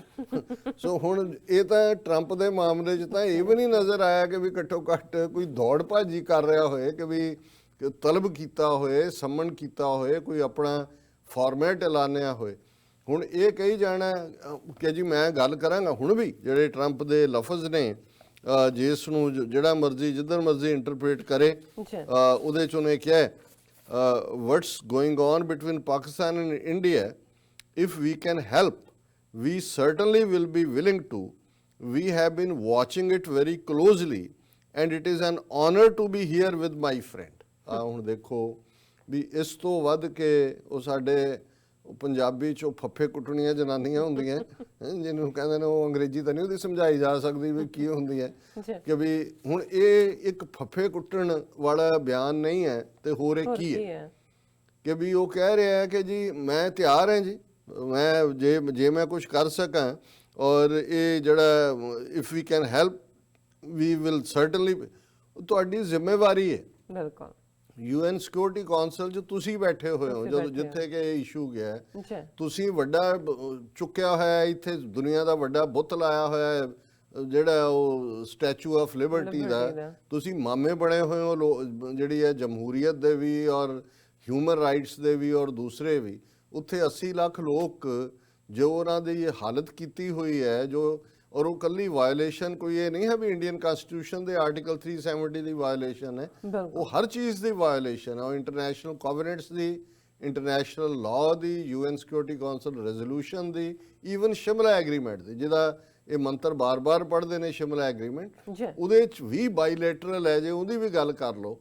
ਇਹ ਤਾਂ ਯੂਨੀਲੇਟਰਲ ਕੀ, ਇਹ ਤਾਂ ਈਵਨ ਕੈਬਨਿਟ 'ਚ ਵੀ ਨਹੀਂ ਡਿਸਕਸ ਹੋਇਆ ਜਿਹੜਾ ਇਹਨਾਂ ਨੇ ਫੈਸਲਾ ਆਰਟੀਕਲ 370 ਦਾ ਲਿਆ। ਸੋ ਮਤਲਬ ਇਹ ਹੈ ਕਿ ਇਹ ਇੱਕ ਹੋਰ ਧੋਖੇਬਾਜ਼ੀ ਵਾਲੀ ਗੱਲ, ਔਰ ਜ਼ਾਹਰ ਹੈ ਕਿ ਵੀ ਉਹਨਾਂ ਨੂੰ ਜਿਹੜਾ ਟਰੰਪ ਨੇ ਆਪਣਾ, ਜਿਹਨੂੰ ਇਹ ਕਹਿੰਦੇ ਨੇ ਕਿ he has again thrown his hat in the ring for 2020 election, re-election, ਔਰ ਉਹਦੇ 'ਚੋਂ ਅਫਗਾਨਿਸਤਾਨ 'ਚੋਂ ਜਿਹੜੀ ਤਾਲਿਬਾਨ ਦੇ ਨਾਲ ਗੱਲਬਾਤ ਸੀ ਉਹਨੂੰ ਮੰਤਕੀ ਅੰਜਾਮ ਤੱਕ ਪਹੁੰਚਾਉਣਾ ਚਾਹੁੰਦਾ ਹੈ। ਆਲਰੇਡੀ ਗੱਲਬਾਤ ਚੱਲ ਰਹੀ ਹੈ। ਸੋ ਇਹ ਪਾਕਿਸਤਾਨ ਨੂੰ ਗੁੱਡ ਹਿਊਮਰ ਦੇ ਵਿੱਚ ਰੱਖਣ ਲਈ ਹੈ, ਇਸ ਤੋਂ ਬਿਨਾ ਇਸ ਦਾ ਕੋਈ ਮਤਲਬ ਨਹੀਂ ਹੈ। ਇਹਨਾਂ ਨੂੰ ਆਪਣਾ ਮਤਲਬ ਹੈ, ਔਰ ਉਹਨਾਂ ਦੀ ਬੀਬੀ ਜੀ ਵੈਲਸ ਜਿਹੜੀ ਫੋਰਨ ਅਫੇਅਰਸ ਦੀ ਹੈ, ਉਹ ਪਾਕਿਸਤਾਨ 'ਚ ਬੈਠੀ ਹੋਈ ਹੈ, ਉਹ ਜਾ ਕੇ ਉੱਥੇ ਪ੍ਰੈਸ ਕਾਨਫਰੰਸ ਦੂਜੇ 'ਚ ਕਹਿ ਰਹੀ ਜੋ ਪਾਕਿਸਤਾਨ ਦੀ ਇਹ ਸਾਰਾ ਇਕਨੋਮਿਕਲ ਕੋਰੀਡੋਰ ਹੈ। ਉਹ ਹੁਣ ਪਾਕਿਸਤਾਨ ਨੂੰ ਇਹ ਵੀ ਕਹਿ ਰਹੇ ਨੇ, ਇਹੀ ਨਹੀਂ ਕਿ ਵੀ ਤਾਲਿਬਾਨ ਲਈ ਮਦਦ ਲੈ ਰਹੇ ਨੇ ਕਿ ਚਾਈਨਾ ਤੋਂ ਡਿਸਟੈਂਸ ਬਣਾਓ, ਇਕਨੋਮੀ, ਇਸੇ ਲਈ ਜਿਹੜੀ ਇਹਨਾਂ ਦੇ ਉੱਤੇ ਉਹ ਤਲਵਾਰ ਲਟਕਾਈ ਹੋਈ ਹੈ ਕਿ ਜੀ ਤੁਸੀਂ ਹਰ 3 ਮਹੀਨੇ ਬਾਅਦ ਸਾਬਤ ਕਰੋ ਕਿ ਜੀ ਵਾਕਈ ਤੁਸੀਂ ਦਹਿਸ਼ਤਗਰਦੀ ਦੇ ਖਿਲਾਫ। ਉਹ ਸਭ ਤੋਂ ਵੱਡਾ ਦਹਿਸ਼ਤਗਰਦਾਂ ਦੇ ਪਿਓ ਮੋਦੀ ਔਰ ਅਮਿਤ ਸ਼ਾਹ ਜਿਹੜੇ ਨੇ, ਜਿਨ੍ਹਾਂ ਨੇ ਇਹ ਸਿਟੀਜ਼ਨਸ਼ਿਪ ਅਮੈਂਡਮੈਂਟ ਐਕਟ ਵਰਗਾ ਜਿਹੜਾ ਬਿਲਕੁਲ ਵਾਇਲੇਟ ਕਰਨ ਵਾਲਾ ਪਾਰਟ ਹੈ, ਇਹਨੂੰ ਲਿਆ ਕੇ ਕਿੱਥੇ ਖੜਾ ਕਰ ਦਿੱਤਾ। ਹੁਣ ਇਸ ਸਾਰੇ ਦੇ ਹਵਾਲੇ ਨਾਲ ਕੋਈ ਜਿਹੜੀ ਹੈ ਪੇਸ਼ਰਫਤ ਨਹੀਂ ਹੈ। ਔਰ ਜਦੋਂ ਤੁਸੀਂ ਕਿਸੇ ਚੀਜ਼ ਦੀ ਟਾਈਮਿੰਗ ਦੇਖਦੇ ਹੋ, ਇੱਧਰ ਇਹ ਕਹਿ ਰਿਹਾ, ਨਾਲ ਦੀ ਨਾਲ ਇੰਡੀਆ ਨੇ, ਮੈਂ ਸਮਝਦਾ ਵੀ ਜੇ ਉਹਨਾਂ ਨੇ ਉਹਨਾਂ ਦੇ ਨੈਸ਼ਨਲ ਇੰਟਰਸਟ ਤੋਂ ਦੇਖੋ, ਉਹਨਾਂ ਨੇ ਨਾ ਕਦੇ ਇਹਨੂੰ ਘਾਹ ਪਾਇਆ ਟਰੰਪ ਨੂੰ, ਨਾ ਹੀ ਉਹਨਾਂ ਨੇ ਕਦੇ ਇਸ ਕਿਸਮ ਦਾ ਰੱਖਿਆ, ਆਪਣੀ ਉਹ ਲਾਈਨ ਉਹਨਾਂ ਨੇ ਕਲੀਅਰ ਰੱਖੀ ਹੋਈ ਹੈ। ਉਹਨਾਂ ਨੇ ਕਿਹਾ no scope for third party mediation on Kashmir, government sources on Trump offer, ਨਾਲ ਦੀ ਨਾਲ ਹਿਸਾਬ ਬਰਾਬਰ। ਇਹ ਹੈ ਵੀ ਨਹੀਂ, ਇਹ ਤਾਂ ਐਵੇਂ ਜੋਕ ਕਰ ਰਿਹਾ, ਇਹਨੂੰ ਬਾਰ-ਬਾਰ ਮੂੰਹ ਚੋਂ ਇਹਨੂੰ ਕਹਿੰਦੇ ਨੇ ਹੌਟ ਏਅਰ ਛੱਡ ਰਿਹਾ। ਔਰ ਇਸ ਸਾਰੇ ਦੇ ਨਾਲ ਹੀ ਅਸੀਂ ਦੇਖਦੇ ਹਾਂ ਕਿ ਵੀ ਜਦੋਂ ਤੁਸੀਂ ਟਾਈਮਿੰਗ ਦੇਖਦੇ ਹੋ, ਇੱਕ ਪਾਸੇ ਟਰੰਪ ਦੀ ਇਹ ਜਿਹੜੀ ਹੈ ਸ਼ੋਸ਼ੇਬਾਜ਼ੀ ਹੈ, ਔਰ US ਕਾਂਗਰਸ ਦੇ ਵਿੱਚ ਜਿੱਥੇ ਕਿ ਇਹਨਾਂ ਦੀ ਰਿਸਰਚ ਟੀਮ ਰਿਪੋਰਟਸ ਤਿਆਰ ਕਰਦੀ ਹੈ, ਇੱਕ ਨਿਊਜ਼ ਦੇ ਹਵਾਲੇ ਨਾਲ ਆਈ, Pakistan has limited options to respond to India's decision on Jammu and Kashmir, US report. ਉਹਦੀ ਟਾਈਮਿੰਗ ਤੁਸੀਂ ਦੇਖੋ, ਪਾਕਿਸਤਾਨ ਕੀ ਕਰ ਸਕਦਾ। ਉਹਨਾਂ ਨੇ ਕਿਹਾ ਜੀ ਪਾਕਿਸਤਾਨ ਦੀ leadership has limited options to respond to India's decision on Jammu and Kashmir, as many analysts view that Islamabad has little credibility on the issue given its long history of covertly supporting militant groups there, according to a US congressional report. ਹੁਣ ਇਹਦੀ ਤੁਸੀਂ timing ਦੇਖੋ, ਇਹ ਹੈ ਕਿ ਵੀ ਇੱਕ ਪਾਸੇ ਵੱਖਰਾ ਜਿਬਾ ਹੋ ਰਿਹਾ ਤੇ ਦੂਸਰੇ ਪਾਸੇ ਜਿਹੜਾ ਬਲੇਮ ਹੈ ਉਹ ਵੀ ਬੱਕਰੇ ਨੂੰ ਹੈ ਕਿ ਵੀ ਤੂੰ ਕਿਉਂ ਜਿਵਾ ਹੋ ਰਿਹਾ। ਔਰ ਕਸਾਈ ਉਹਦੇ ਲਈ ਜ਼ਿੰਮੇਵਾਰ ਨਹੀਂ ਹੈ, ਜਾਂ ਜਿਹੜਾ ਲਿਆ ਕੇ ਫੜ ਕੇ ਉਹਦੇ ਤੱਕ ਲਿਆਇਆ ਉਹ ਜ਼ਿੰਮੇਵਾਰ ਨਹੀਂ ਹੈ। ਹੁਣ ਇਹ ਕਹਿਣਾ ਹੈ ਕਿ ਹੁਣ ਜੰਮੂ ਕਸ਼ਮੀਰ ਦੇ ਲੋਕ, ਉਹ ਤਾਂ ਲੋਕ ਨੇ, ਦਾ ਪੀਪਲ ਨੇ, ਪਰਸਨਸ ਨੇ, ਉਹਨਾਂ ਦੀ ਸਫਰਿੰਗ, ਉਹਨਾਂ ਦਾ ਮਸਲਾ। ਔਰ ਹਰ ਵਾਰ ਅਮਰੀਕਾ ਇਹ ਕਹਿੰਦਾ ਰਿਹਾ ਸਟੇਟਮੈਂਟ 'ਚ ਕਿ ਜੀ ਇਹ ਗੱਲਬਾਤ ਜਿਹੜੀ ਹੈ ਆਪਸ ਸੈਟਲ ਕਰਨ, but people of Jammu and Kashmir should be taken into consideration or taken into confidence or should be a part of any deal. Pakistan ਨੂੰ ਛੱਡ ਦਿਓ ਪਾਸੇ, ਉਹ ਤੁਹਾਡੇ ਕਹਿਣ ਮੁਤਾਬਕ ਕੋਵਿਡ ਕਰ। what about the people of Jammu and Kashmir? ਹੁਣ ਇਹ ਉਹਨਾਂ ਨੇ ਜਿਹੜੀ ਕਾਂਗਰੈਸ਼ਨਲ ਰਿਸਰਚ ਸਰਵਿਸ ਹੁੰਦੀ ਹੈ CRS, ਉਹਨਾਂ ਨੇ ਸੈਕੰਡ ਰਿਪੋਰਟ ਕਸ਼ਮੀਰ ਤੇ ਕੱਢੀ ਹੈ 6 ਮਹੀਨੇ ਦੇ ਵਿੱਚ, ਕਿਉਂਕਿ ਇਸ ਦੇ ਉੱਤੇ ਇੰਟਰਨੈਸ਼ਨਲ ਰਿਲੇਸ਼ਨਸ ਕਮੇਟੀ ਦੇ ਵਿੱਚ ਹੀਅਰਿੰਗ ਹੋਈਆਂ, ਕਾਂਗਰਸਮੈਨ ਸ਼ਰਮਨ ਨੇ ਕੀਤੀ, ਫਿਰ ਇੱਕ ਨੂੰ ਬਰੀਫ ਜਿਹੜਾ ਕੀਤਾ ਕਿ ਭਾਈ ਕਿਵੇਂ ਇੰਡੀਆ ਦੇ ਵਿੱਚ ਜਿਹੜਾ ਉਹ ਚੱਲ ਰਿਹਾ ਹੈ ਮੁਸਲਮਾਨਾਂ ਦੇ ਜੈਨੋਸਾਈਡ ਦਾ ਪਾਰਟ ਜਿਹੜਾ, ਔਰ CRS ਜਿਹੜੀ ਹੈ ਇੰਡੀਪੈਂਡੈਂਟ ਰਿਸਰਚ ਵਿੰਗ ਨੂੰ ਕਹਿੰਦੇ ਨੇ, ਬਟ ਅਲਟੀਮੇਟਲੀ ਇੱਥੇ ਇੰਡੀਪੈਂਡੈਂਟ ਕੋਈ ਨਹੀਂ ਹੁੰਦਾ ਜਿਹੜਾ ਕਾਂਗਰਸ ਨਾਲ ਜਾਂ ਦੂਜੇ ਰਿਲੇਟਡ ਹੁੰਦਾ। ਇਹ ਗਵਰਨਮੈਂਟ ਪਾਲਿਸੀ ਹੁੰਦੀ ਹੈ, ਉਹ ਜਸਟੀਫਾਈ ਕਰਨਾ ਹੁੰਦਾ ਕਿ ਜੀ ਪਾਕਿਸਤਾਨ ਕੀ ਕਰ ਲਏਗਾ, ਉਹਦੇ ਕੋਲ ਬੜਾ ਲਿਮਿਟਡ ਉਹਨਾਂ ਦਾ ਹੈਗਾ। ਔਰ ਇਹ 13 ਜਨਵਰੀ ਨੂੰ ਇਹ ਰਿਪੋਰਟ 13 ਜਨਵਰੀ ਰੇਟਡ ਹੈ, ਔਰ ਉਹਨਾਂ ਨੇ ਇਹ ਕਿਹਾ ਕਿ post August 5 Pakistan appeared diplomatically isolated, with Turkey being the only country to offer solid and explicit support for Islamabad's position. ਇਹਦੇ ਤਾਂ ਦੇਖੋ ਕੋਈ ਸ਼ੱਕ ਨਹੀਂ ਹੈ ਕਿ OIC ਦੇ ਜਿਹੜੇ ਮੈਂਬਰ 57 ਮੁਸਲਮਾਨ ਦੇਸ਼, ਸਾਊਦੀ ਅਰੇਬੀਆ, UAE, ਜਿਨ੍ਹਾਂ ਨੇ ਛੱਜ ਬੰਨਿਆ ਹੋਇਆ ਆਪਣੇ ਨਾਲ ਜਿਹੜਾ ਇਸਲਾਮਿਕ ਲੀਡਰਸ਼ਿਪ ਦਾ, ਉਹਨਾਂ ਨੇ ਤਾਂ ਟੋਟਲੀ ਬਿਟਰੇ ਕੀਤਾ ਆਪਣੇ ਲੋਕਾਂ ਨੂੰ, ਆਪਣੇ ਹਮ ਮਜ਼ਹਬਾਂ ਨੂੰ, ਕਸ਼ਮੀਰੀਆਂ ਨੂੰ। ਇਹਦੇ 'ਚ ਕੋਈ ਸ਼ੱਕ ਨਹੀਂ ਹੈ। ਪਰ ਕੋਈ ਅਮਰੀਕਾ ਨੂੰ ਪੁੱਛੇ ਕਿ ਜੇ ਪਾਕਿਸਤਾਨ ਆਈਸੋਲੇਟ ਹੋਇਆ ਤੁਸੀਂ ਕਿੱਥੇ ਹੋ, ਤੁਹਾਡੀ ਮੋਰਲ ਪੋਜੀਸ਼ਨ, ਤੁਹਾਡੀ ਪ੍ਰੈਕਟੀਕਲ ਪੋਜੀਸ਼ਨ, ਤੁਸੀਂ ਜੰਮੂ ਕਸ਼ਮੀਰ ਦੇ ਲੋਕਾਂ ਦਾ ਨਾਲ ਜਿਹੜਾ ਸਿਕਿਉਰਿਟੀ ਕੌਂਸਲ 'ਚ ਇਕਰਾਰ ਕੀਤੇ ਕਿ ਜੀ ਕੋਈ ਜਿਹੜਾ ਉਹ ਤੁਹਾਨੂੰ ਅਸੀਂ ਭਰੋਸੇ 'ਚ ਲਵਾਂਗੇ, ਉਹਦਾ ਕੀ ਬਣਿਆ? ਔਰ ਇਹ ਹੁਣ ਟਰਕੀ ਦੇ ਨਾਲ ਮਲੇਸ਼ੀਆ ਵਿੱਚੋਂ ਗਾਇਬ ਕਰ ਦਿੱਤੇ, ਕਿਉਂਕਿ ਮਲੇਸ਼ੀਆ ਨੇ ਵੀ ਉਵੇਂ ਹੀ ਸੋ ਮਤਲਬ ਕਹਿਣ ਦਾ ਹੈ ਕਿ ਇਹ ਵੀ ਉਹੀ ਲਾਈਨ ਲੈ ਰਹੇ ਨੇ। ਔਰ ਇਹ ਜਦੋਂ ਅਸੀਂ ਕਈ ਵਾਰ ਤੁਸੀਂ ਇਨਰ ਕਦੇ ਡੀਕਲਾਸੀਫਾਈ ਹੋਣਗੇ 30 ਸਾਲ ਬਾਅਦ ਕਿ ਇਸ ਪੀਰੀਅਡ 'ਚ ਟਰੰਪ ਔਰ ਮੋਦੀ ਦਾ ਕੀ ਚੱਲ ਰਿਹਾ ਸੀ, ਮੈਨੂੰ ਕਦੇ ਇਹ ਭੁਲੇਖਾ ਨਹੀਂ ਹੈ ਕਿ ਜੋ ਵੀ ਮੋਦੀ ਨੇ ਕੀਤਾ ਇਹਨਾਂ ਨੂੰ ਭਰੋਸੇ 'ਚ ਲੈ ਕੇ ਕੀਤਾ, ਔਰ ਇਹਦੇ 'ਚ ਵੀ ਪੋਸੀਬਿਲਿਟੀ ਹੈ ਕਿ ਇਹ ਕਰਨ ਲਈ ਵੀ ਹੋ ਸਕਦਾ ਹੈ ਇਹਨਾਂ ਨੇ ਸਾਰੀ ਲਾਈਨ ਲਈ ਹੋਈ, ਕਿਉਂਕਿ ਇਹਨਾਂ ਦਾ ਜੇ ਤੁਸੀਂ ਚਾਈਨਾ ਪ੍ਰਤੀ ਵਤੀਰਾ ਦੇਖੋ, ਔਰ ਜਿਹੜਾ ਅਸਲੀ ਇਸ਼ੂ ਇਕਨੋਮਿਕਲ ਹੈ ਅਗੇਨ, ਔਰ ਉਹ ਇਕਨੋਮਿਕਲ ਕੋਰੀਡੋਰ ਹੈ, ਕੱਲਾ ਚਾਈਨਾ ਪਾਕਿਸਤਾਨ ਨਹੀਂ, $380 ਬਿਲੀਅਨ ਦਾ, ਜਿਹਦੇ 'ਚ 60 ਦੇਸ਼ ਜਿਨ੍ਹਾਂ ਦੇ ਨਾਲ ਉਹ ਰਾਫਤਾ, ਯੂਰਪ ਦੁਨੀਆ ਦੇ ਵਿੱਚ ਵਾਰ ਹੀ ਉਹ ਹੈ।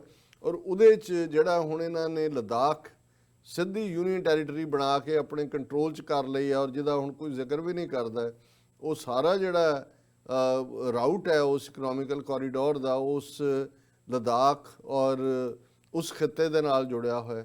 ਸੋ ਜ਼ਾਹਰ ਤੌਰ ਦੇ ਉੱਤੇ ਇਹ ਵੱਡੀ ਗੇਮ ਹੈ, ਕਿਉਂਕਿ ਉਹਨਾਂ ਨੂੰ ਲੱਗਾ ਵੀ ਕੀ ਹੈ, ਪਾਕਿਸਤਾਨ ਦੇ ਉੱਤੇ ਸਿਰ ਤੇ ਉਹ ਤਲਵਾਰ ਵੀ ਲਟਕਾ ਦਿੱਤੀ ਇਕਨੋਮਿਕਲ ਸੈਂਕਸ਼ਨਸ ਦੀ, ਔਰ ਦੂਸਰੇ ਪਾਸੇ ਇਹ ਗੁੱਡੀ ਗੱਲਾਂ ਵੀ ਕਿ ਜੀ ਮਾਈ ਫਰੈਂਡ, ਔਰ ਦੂਸਰਾ ਤੀਸਰਾ। ਮੈਂ ਸਮਝਦਾ ਕਿ ਵੀ ਇਹ ਜਿਹੜੀ ਇਹਨਾਂ ਦੀ 25 ਪੇਜ ਦੀ ਰਿਪੋਰਟ ਹੈ, ਇਹਦੇ 'ਚ ਇਕੱਲਾ ਪਾਕਿਸਤਾਨ ਨੂੰ ਹੀ ਨਹੀਂ, ਈਵਨ ਚਾਈਨਾ ਨੂੰ ਵੀ ਜਿਹੜਾ ਰਗੜਾ ਦਿੱਤਾ ਹੈ। ਉਸ ਦੇ ਵਿੱਚ ਇਹਨਾਂ ਨੇ ਕਿਹਾ ਕਿ ਵੀ ਪਾਕਿਸਤਾਨ ਨੇ UNSC security council session China ਦੀ ਸਪੋਰਟ ਦੇ ਨਾਲ ਕੀਤਾ ਕਲੋਜ਼ ਡੋਰ, ਔਰ ਇਹ 5 ਡੈਕੇਡ 'ਚ ਭਾਵੇਂ ਪਹਿਲੀ ਵਾਰੀ ਹੋਇਆ, ਪਰ ਇਹ ਕਹਿੰਦੇ ਨੇ ਜੀ ਮੈਨੀ analyst view Islamabad as having little credibility on Kashmir given its long history of covertly supporting militant groups there।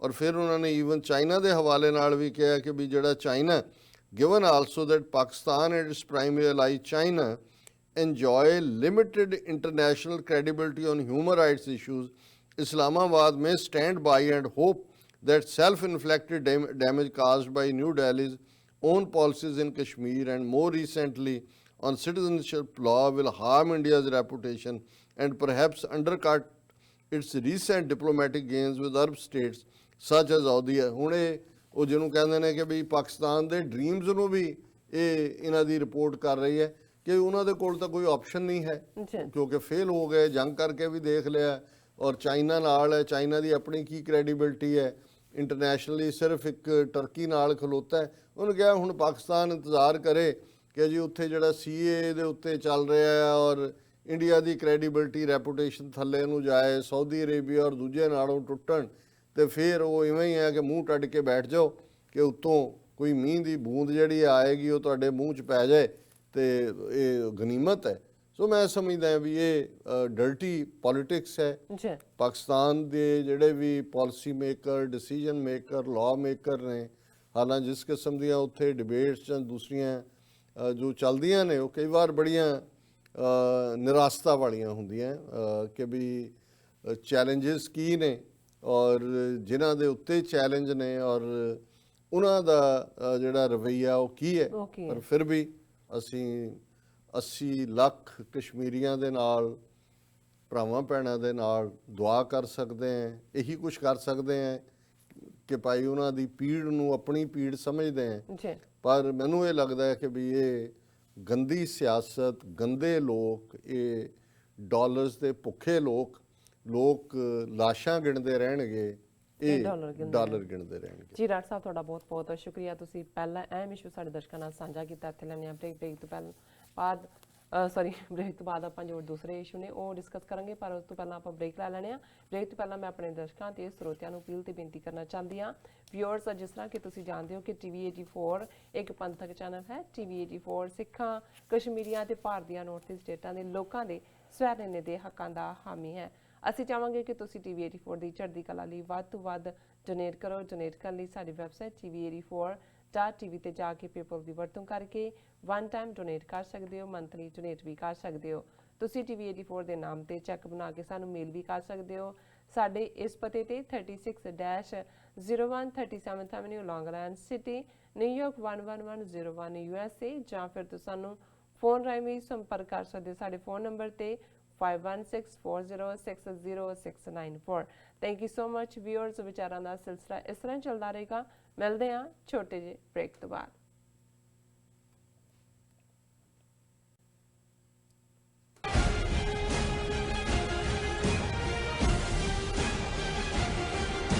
Are you tired of property violations, ECB court hearings wasting your time? AM Expediting Drafting and Design is the solution for your problems. AM Expediting Drafting and Design offers services that range from architectural drawings to expediting services to DOB, FDNY, and other agencies. Or visit their location at 116-15 Myrtle Avenue in Richmond Hill. Call AM Expediting Drafting and Design now at 718-725-0059. ਕੀ ਤੁਹਾਨੂੰ 30, 40 ਜਾਂ 50 ਦਿਨ wait ਕਰਨੀ ਪੈ ਰਹੀ ਹੈ ਤੁਹਾਡੇ check ਲਈ? ਫਿਰ ਬ੍ਰੋਕਰਾਂ ਪਿੱਛੇ ਭੱਜਦੇ ਫਿਰਦੇ ਹੋ ਪੈਸੇ ਲਈ। ਬਹੁਤ ਜ਼ਿਆਦਾ ਟਾਈਮ ਵੇਸਟ ਹੋ ਜਾਂਦਾ ਇੱਦਾਂ ਤਾਂ। ਜੇ ਤੁਸੀਂ ਅੱਜ ਹੀ ਪੈਸੇ ਲੈਣੇ ਤਾਂ ਬੌਬਟੇਲ ਨੂੰ ਕਾਲ ਕਰੋ। ਬੌਬਟੇਲ ਤੁਹਾਡੀਆਂ ਇਨਵੌਇਸਸ ਸੇਮ ਡੇ ਫੰਡ ਕਰ ਸਕਦੇ ਹਨ for a small fee, no contract, no reserve and no hidden fees. ਅੱਜ ਹੀ ਕਾਲ ਕਰੋ ਬੌਬਟੇਲ ਨੂੰ ਤੇ ਤੁਹਾਡਾ ਪਹਿਲਾ ਮਹੀਨਾ ਫ੍ਰੀ। 410-204-2084 ਅਗੇਨ 410-204-2084। ਕੀ ਤੁਸੀਂ ਆਪਣੇ ਟੈਕਸਿਸ ਨੂੰ ਲੈ ਕੇ ਚਿੰਤਤ ਹੋ? ਤੁਸੀਂ ਆਪਣੀ ਕਮਾਈ ਲਈ ਮਿਹਨਤ ਕਰਦੇ ਹੋ, ਭਾਵੇਂ ਤੁਸੀਂ ਨੌਕਰੀ ਵਿੱਚ ਹੋਵੋ ਜਾਂ ਆਪਣਾ ਬਿਜ਼ਨਸ ਚਲਾਉਂਦੇ ਹੋ। ਜਦੋਂ ਟੈਕਸ ਭਰਨ ਦਾ ਸਮਾਂ ਆਉਂਦਾ ਹੈ ਤਾਂ ਤੁਹਾਨੂੰ ਇੱਕ ਭਰੋਸੇਯੋਗ ਟੈਕਸ ਅਕਾਊਂਟੈਂਟ ਦੀ ਲੋੜ ਹੈ ਜੋ ਟੈਕਸ ਬੈਲੈਂਸ ਦਾ ਤੁਹਾਡੇ ਪੱਖ ਵਿੱਚ ਜਾਣਾ ਯਕੀਨੀ ਬਣਾਵੇ। ਸਿਆਟਲ ਦੀ ਜਾਣੀ ਪਛਾਣੀ company accurate accountants and taxes ਤੁਹਾਡੀ ਸੇਵਾ ਵਿੱਚ ਹਾਜ਼ਰ ਹੈ। ਅਸੀਂ ਹਰ ਤਰ੍ਹਾਂ ਦੇ ਟੈਕਸ ਭਰਨ ਵਿੱਚ ਤੁਹਾਡੀ ਮਦਦ ਕਰਾਂਗੇ। ਟੈਕਸ ਸੰਬੰਧੀ ਕਿਸੇ ਵੀ ਤਰ੍ਹਾਂ ਦੇ ਸਵਾਲ ਲਈ ਅੱਜ ਹੀ ਸਾਡੇ ਤੱਕ ਪਹੁੰਚ ਕਰੋ। Accurate accountants and Texas.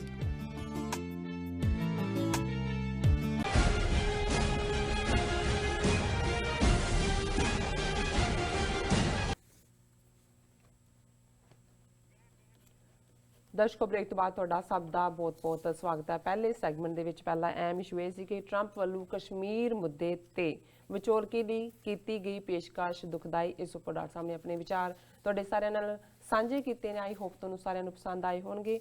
ਸੋ ਅੱਜ ਦਾ ਜੋ ਦੂਸਰਾ ਵਾਲਾ ਇਸ਼ੂ ਹੈ ਉਹ ਆਪਾਂ ਡਿਸਕਸ ਕਰਨ ਜਾ ਰਹੇ ਹਾਂ। ਦੁਨੀਆ ਦੇ ਜਮਹੂਰੀਅਤ ਦਰਜੇ ਦੀ ਸੂਚੀ ਵਿੱਚ ਭਾਰਤ 10 ਅੰਕ ਪਛੜਿਆ, ਆਰਥਿਕਤਾ ਨਿਵਾਣ ਵੱਲ। ਸੋ ਆਪਾਂ ਹੁਣ ਡਾਕਟਰ ਸਾਹਿਬ ਕੋਲ ਉਹਨਾਂ ਦੇ ਵਿਚਾਰ ਸੁਣਨ ਜਾ ਰਹੇ ਹਾਂ। ਸੋ ਅਸੀਂ ਚਾਹਾਂਗੇ ਕਿ ਤੁਸੀਂ ਸਾਡੇ ਨਾਲ ਇਸੇ ਤਰ੍ਹਾਂ ਹੀ ਬਣੇ ਰਹਿਣਾ। ਦੇਖਣ ਸੁਣਨ ਲਈ ਤੁਹਾਡਾ ਸਭ ਦਾ ਬਹੁਤ ਬਹੁਤ ਸ਼ੁਕਰੀਆ ਜੀ। ਰਾਜ ਸਾਹਿਬ ਕੀ ਕਹਿਣਾ ਚਾਹੋਗੇ? ਦੇਖੋ, ਇਸ 'ਚ ਕੋਈ ਸ਼ੱਕ ਨਹੀਂ ਕਿ ਇੱਕ ਪਾਸੇ ਬੇਸ਼ੱਕ ਇੰਟਰਨੈਸ਼ਨਲ ਕਮਿਊਨਿਟੀ ਜਿਨ੍ਹਾਂ ਦਾ ਲੀਡਰ ਅਮਰੀਕਾ ਹੈ, ਫਰਾਂਸ, ਇੰਗਲੈਂਡ ਵੀ ਨਾਲ ਪੇਸ਼ ਨੇ, ਰੂਸ ਵਾਲੇ ਵੀ ਆਪਣਾ ਸੌਦਾ ਵੇਚਣ ਦੇ ਲਈ ਭਾਰਤ ਜੋ ਕੁਛ ਕਰ ਰਿਹਾ ਹੈ ਕਸ਼ਮੀਰੀਆਂ ਦੇ ਨਾਲ, ਭਾਰਤ ਦੇ ਨਕਸ਼ੇ 'ਚ ਕੈਦ 200 ਮਿਲੀਅਨ ਮੁਸਲਮਾਨਾਂ ਦੇ ਨਾਲ, ਸਿੱਖਾਂ ਦੇ ਨਾਲ, ਈਸਾਈਆਂ ਦੇ ਨਾਲ, ਉਸ ਵੱਲ ਅੱਖਾਂ ਮੀਟੀਆਂ ਹੋਈਆਂ।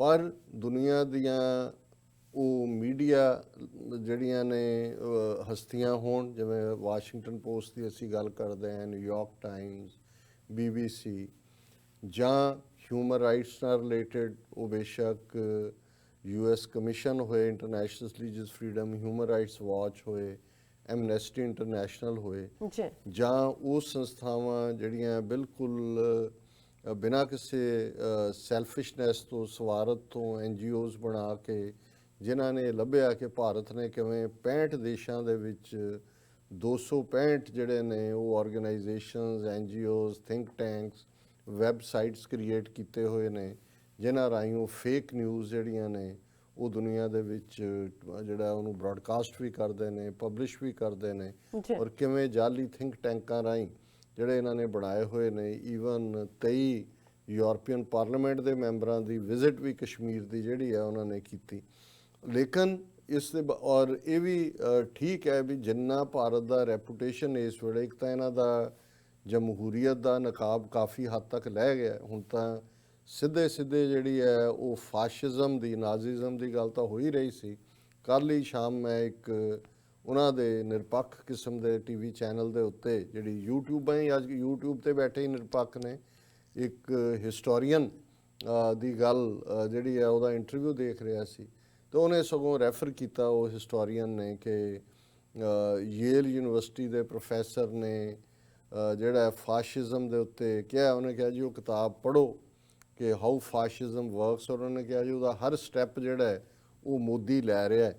ਕਿਉਂਕਿ ਬਹੁਤ ਵਾਰੀ ਅਸੀਂ ਨਾਜ਼ੀਜ਼ਮ ਦੀ ਗੱਲ ਕਰਦੇ ਹਾਂ, ਨਾਜ਼ੀਆਂ ਦੀ ਜਿਹੜੀ ਹੈ ਉਹ ਕੀ ਹੋਂਦ ਹੈ, ਕਿਵੇਂ ਨਾਜ਼ੀ ਸ਼ੁਰੂ ਹੋਏ, ਔਰ ਮਾਈਨ ਕਾਫ ਜਿਹੜੀ ਉਹਨੇ ਜੇਲ੍ਹ 'ਚ ਹੁੰਦਿਆਂ ਹਿਟਲਰ ਨੇ ਲਿਖਿਆ, ਕਿਵੇਂ ਉਹਦੇ ਉੱਤੇ ਸੋਸ਼ਲਿਸਟ ਰਿਪਬਲਿਕ ਜਰਮਨੀ ਖੜਾ ਹੋਇਆ, ਔਰ ਇਸ ਸਾਰੇ ਦਾ ਜ਼ਿਕਰ ਹੁੰਦਾ ਹੈ।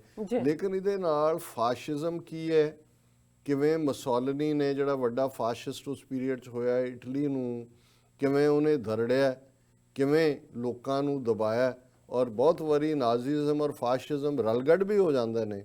ਔਰ ਮੈਂ ਉਹ ਕਿਤਾਬ ਵੀ ਆਰਡਰ ਕੀਤੀ ਹੈ Amazon 'ਤੇ, ਕਿਉਂਕਿ ਉਹ ਹਿਸਟੋਰੀਅਨ ਨੇ ਕਿਹਾ ਵੀ ਜੇ ਤੁਸੀਂ ਉਹਨੂੰ ਦੇਖਦੇ ਹੋ ਤਾਂ ਤੁਹਾਨੂੰ ਇਹ ਲੱਗਦਾ ਵੀ ਹਰ ਸਟੈਪ ਜਿਹੜਾ ਹੈ ਉਹ ਫਾਸ਼ਿਜ਼ਮ ਦੇ ਨਾਂ ਥੱਲੇ ਜੋ ਹੁੰਦਾ ਉਹ ਮੋਦੀ ਫੋਲੋ ਕਰ ਰਿਹਾ। ਔਰ ਇਸ 'ਚ ਕੋਈ ਸ਼ੱਕ ਨਹੀਂ ਹੈ ਕਿ ਦੁਨੀਆ ਦੀਆਂ ਜਿਵੇਂ ਕੁਛ ਹਿਊਮਨ ਰਾਈਟਸ ਦੀ ਮੈਂ ਗੱਲ ਕੀਤੀ, ਇਸੇ ਤਰ੍ਹਾਂ ਕੁਝ ਥਾਵਾਂ ਦੇ ਉੱਤੇ ਗਲੋਬਲ ਇੰਡੈਕਸ ਬਣਾਏ ਜਾਂਦੇ ਨੇ। ਜਿਵੇਂ ਜੇ ਭਾਰਤ, ਇਹ ਉਹਨਾਂ ਨੇ ਲੱਭਿਆ ਕਿ ਭਾਰਤ 'ਚ ਕਿੰਨੇ ਦੁਨੀਆ ਦੇ ਸਭ ਤੋਂ ਜ਼ਿਆਦਾ ਭੁੱਖੇ ਲੋਕ ਨੇ, ਤੇ ਉਹ ਹੰਗਰ ਇੰਡੈਕਸ ਸੀ, ਉਸ ਦੇ ਉੱਤੇ ਉਹ ਇਹ ਨਿਰਪੱਖ ਤੌਰ ਦੇ ਉੱਤੇ ਉਹਨਾਂ ਨੇ ਕ੍ਰਾਈਟੇਰੀਆ ਰੱਖੇ ਹੁੰਦੇ ਨੇ, ਔਰ ਉਹ ਦੁਨੀਆ ਦੇ ਸਾਰੇ ਦੇਸ਼ਾਂ ਦੇ ਉੱਤੇ ਹੀ ਉਹ ਕ੍ਰਾਈਟੇਰੀਆ ਅਪਣਾ ਕੇ ਫਿਰ ਉਹਨਾਂ ਨੂੰ ਗ੍ਰੇਡ ਕਰਦੇ ਨੇ ਕਿ ਵੀ ਇਹ ਕਿਸ ਲੈਵਲ ਤੇ ਖਲੋਂਦੇ ਨੇ। ਹੁਣ ਇਹ ਜਿਹੜੀ ਇਹਨਾਂ ਦੀ ਇਕਨੋਮਿਕਲ ਸਿਚੁਏਸ਼ਨ ਦੀ ਗੱਲ ਵੀ ਅਸੀਂ ਕਰਾਂਗੇ ਕਿ ਆਲਰੇਡੀ ਇਹ ਤਾਂ ਉਹਨਾਂ ਦੇ IMF ਔਰ ਦੂਸਰਿਆਂ ਨੇ ਵੀ ਕਿਹਾ ਵੀ ਉਹਨਾਂ ਦੀ ਇਕਨੋਮਿਕਲ ਗਰੋਥ ਬਹੁਤ ਥੱਲੇ ਨੂੰ ਹੈ, ਔਰ ਜਿਹੜਾ ਦੁਨੀਆ ਦੀ ਇਕੋਨਮੀ ਨੂੰ ਪ੍ਰਭਾਵਿਤ ਕਰ ਰਿਹਾ।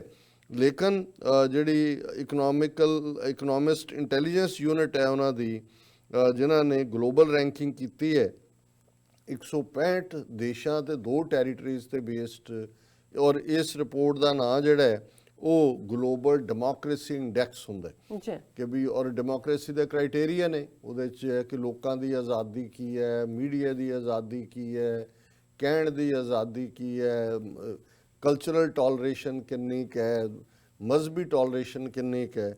ਔਰ ਇਹ 165 + 2 167 ਦੇਸ਼ਾਂ ਦਾ ਉਹਨਾਂ ਨੇ ਇਹ ਸਰਵੇ ਕਰਨ ਤੋਂ ਬਾਅਦ ਭਾਰਤ ਜਿਹੜਾ ਉਹ 51ਵੇਂ ਨੰਬਰ ਦੇ ਉੱਤੇ ਜਾ ਕੇ ਡਿੱਗਿਆ, 10 ਪੁਆਇੰਟ ਜਿਹੜਾ ਹੈ ਪਹਿਲਾਂ ਨਾਲੋਂ ਥੱਲੇ, ਔਰ ਉਹਨਾਂ ਦੇ ਮੀਡੀਆ ਨੇ ਵੀ ਅੱਜ ਸਾਰੇ ਪਾਸੇ ਰਿਪੋਰਟ ਕੀਤਾ ਹੈ, ਡਿਸਕਸ ਵੀ ਹੋ ਰਿਹਾ ਹੈ ਜੀ ਕਿ ਔਰ ਉਹਦਾ ਉਹਨਾਂ ਨੇ ਰੀਜ਼ਨ ਦਿੱਤਾ ਹੈ ਕਿ ਐਰੋਜਨ ਆਫ ਸਿਵਲ ਲਿਬਰਟੀਜ਼। ਹਾਲਾਂਕਿ ਭਾਰਤ ਜਦੋਂ ਆਪਣਾ ਬ੍ਰਾਂਡ ਐਂਬੈਸਡਰ ਬਣਿਆ ਹੋਇਆ ਦੁਨੀਆ 'ਚ, ਭਾਰਤ ਦਾ ਹੀ ਹੁੰਦਾ ਜੀ ਲਾਰਜੈਸਟ ਡੈਮੋਕ੍ਰੇਸੀ, ਸਭ ਤੋਂ ਜ਼ਿਆਦਾ ਵੋਟਰ, ਸਾਡੇ ਇੰਨੇ ਲੋਕ ਵੋਟਾਂ ਪਾਉਂਦੇ ਨੇ, ਇਲੈਕਟ੍ਰੋਨਿਕ ਮਸ਼ੀਨਾਂ ਲੱਗੀਆਂ ਹੋਈਆਂ, ਉਹ ਕ੍ਰਾਈਟੇਰੀਆ ਤਾਂ ਅੱਜ ਵੀ ਕਾਇਮ ਹੈ, ਭਾਵੇਂ ਉਹਨਾਂ ਨੇ EVM ਮਸ਼ੀਨਾਂ 'ਚ ਕੀ ਕੀਤਾ ਕੀ ਨਹੀਂ, ਉੱਥੋਂ ਤੱਕ ਤਾਂ ਇਹ ਨਹੀਂ ਪਹੁੰਚਦੀਆਂ।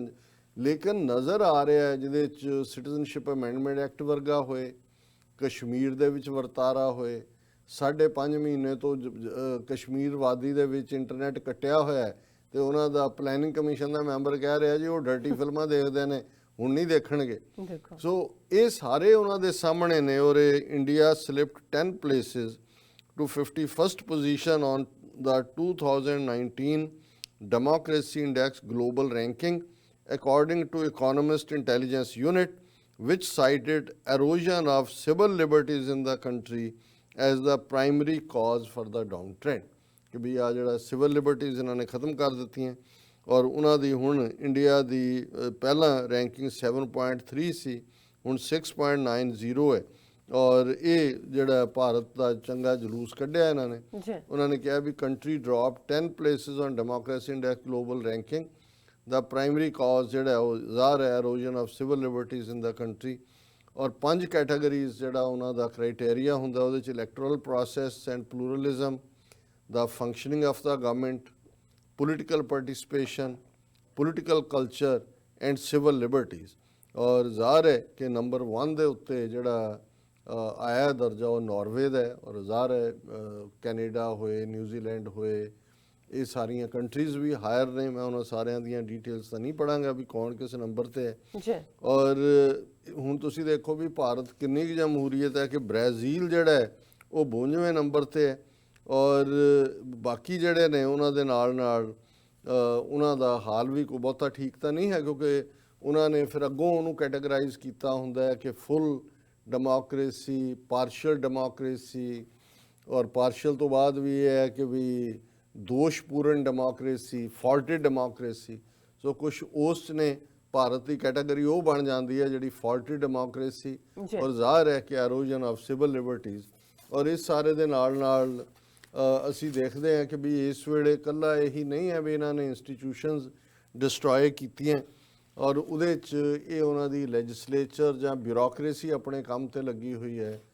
ਜੁਡੀਸ਼ਰੀ, ਜੀ ਸੁਪਰੀਮ ਕੋਰਟ ਜਿਹੜਾ ਕਦੇ ਹੋਪ ਹੁੰਦਾ ਸੀ ਜਦੋਂ ਲੋਅਰ ਕੋਰਟ 'ਚ ਕੋਈ ਕੇਸ ਟਿਕਣਾ, ਉਹਨੇ ਕਹਿਣਾ ਨਹੀਂ ਹਾਈ ਕੋਰਟ, ਫਿਰ ਹੋਇਆ ਜੇ ਨਹੀਂ ਹਾਈ ਕੋਰਟ ਦੇ ਜੱਜ ਵੀ ਹੁਣ ਖਰੀਦੇ ਜਾਂਦੇ, ਉਹਨਾਂ ਨੇ ਕਿਹਾ ਜੀ ਸੁਪਰੀਮ ਕੋਰਟ। ਹਾਲਾਂਕਿ ਜਸਟਿਸ ਮਾਰਕੰਡੇ ਕਾਟਜੂ ਜਿਹਨੇ ਕਿਹਾ ਵੀ 70% ਜੱਜ ਜਿਹੜੇ ਨੇ ਸੁਪਰੀਮ ਕੋਰਟ ਦੇ ਉਹ ਕਰਪਟ ਨੇ, ਹੁਣ ਤਾਂ ਰਹਿੰਦੇ ਵੀ ਹੋ ਗਏ, ਜਿਹੜੇ ਮਾੜੇ ਮੋਟੇ ਸੀ ਉਹ ਰਿਟਾਇਰ ਹੋ ਗਏ ਜਾਂ ਪਾਸੇ ਹੋ ਗਏ।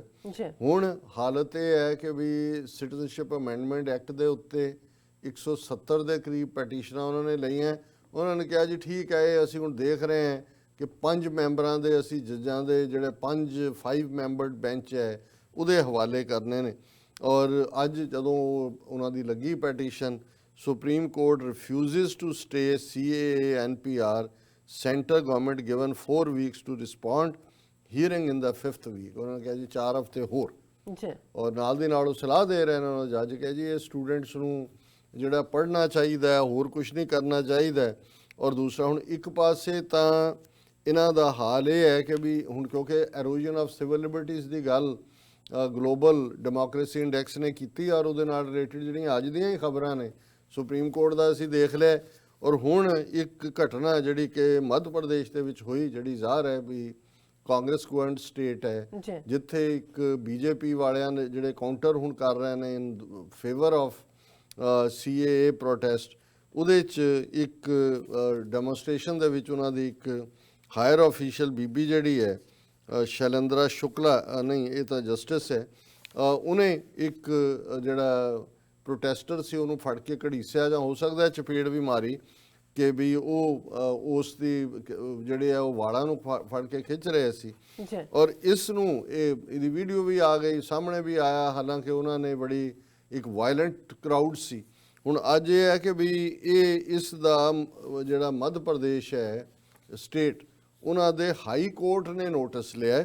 ਦਾ Madhya Pradesh high court on Wednesday sought a reply from the state authorities over an incident where government officials allegedly slapped a few BJP workers during a rally in support of Citizenship Amendment Act in Rajgarh district.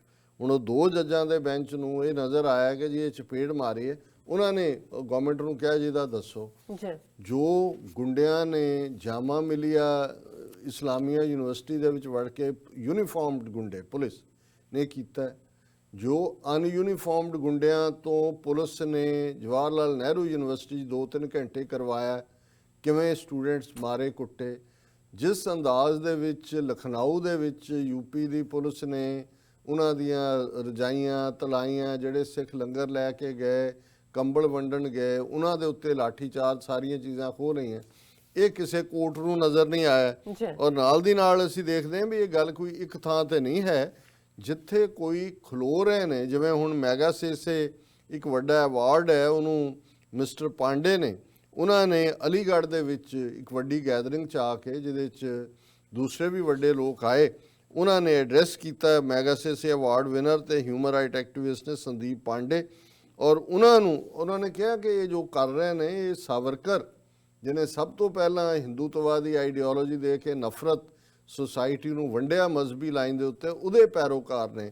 ਔਰ ਹੁਣ ਇਹ ਹੈ ਕਿ FIR against Magsaysay winner Pandey for inappropriate comments against Veer Savarkar, ਉਹਦੇ ਖਿਲਾਫ ਜਿਹੜੀ ਹੈ ਹੁਣ ਮੈਗਾ ਸੇਸੇ ਅਵਾਰਡ ਵਿਨਰ ਕੋਈ ਛੋਟਾ ਨਹੀਂ ਹੁੰਦਾ। ਔਰ ਇਹਨਾਂ ਦਾ ਬੰਦਾ ਕੋਈ ਮੁਸਲਮਾਨ ਨਹੀਂ ਹੈ, ਕੋਈ ਸਿੱਖ ਨਹੀਂ ਹੈ ਜਿਹਨੂੰ ਤੁਸੀਂ, ਕਿਉਂਕਿ ਇਹਨਾਂ ਨੂੰ ਇਹ ਲੱਗਦਾ ਹੈ ਵੀ ਜਿਹੜੇ ਕੋਈ ਇਮਾਨਦਾਰ ਕਿਸਮ ਦੇ ਲੋਕ ਜਿਹੜੇ ਸਮਝਦੇ ਨੇ ਕਿ ਜਿਸ ਲਾਈਨ ਦੇ ਉੱਤੇ ਤੁਰੇ ਹੋਏ ਨੇ ਇਹ ਦੇਸ਼ ਨੂੰ ਤੋੜ ਦੇਗੀ, ਉਹਨਾਂ ਨੂੰ ਵੀ ਇਹ ਰਗੜ ਰਹੇ ਨੇ। ਔਰ ਇਸ ਸਾਰੇ ਚੋਂ ਇੱਕ ਪਾਸੇ ਇਹਨਾਂ ਦਾ ਆਪਣਾ ਵਰਤਾਰਾ ਇਹ ਹੈ, ਪਰ ਨਾਲ ਦੀ ਨਾਲ ਝੂਠ।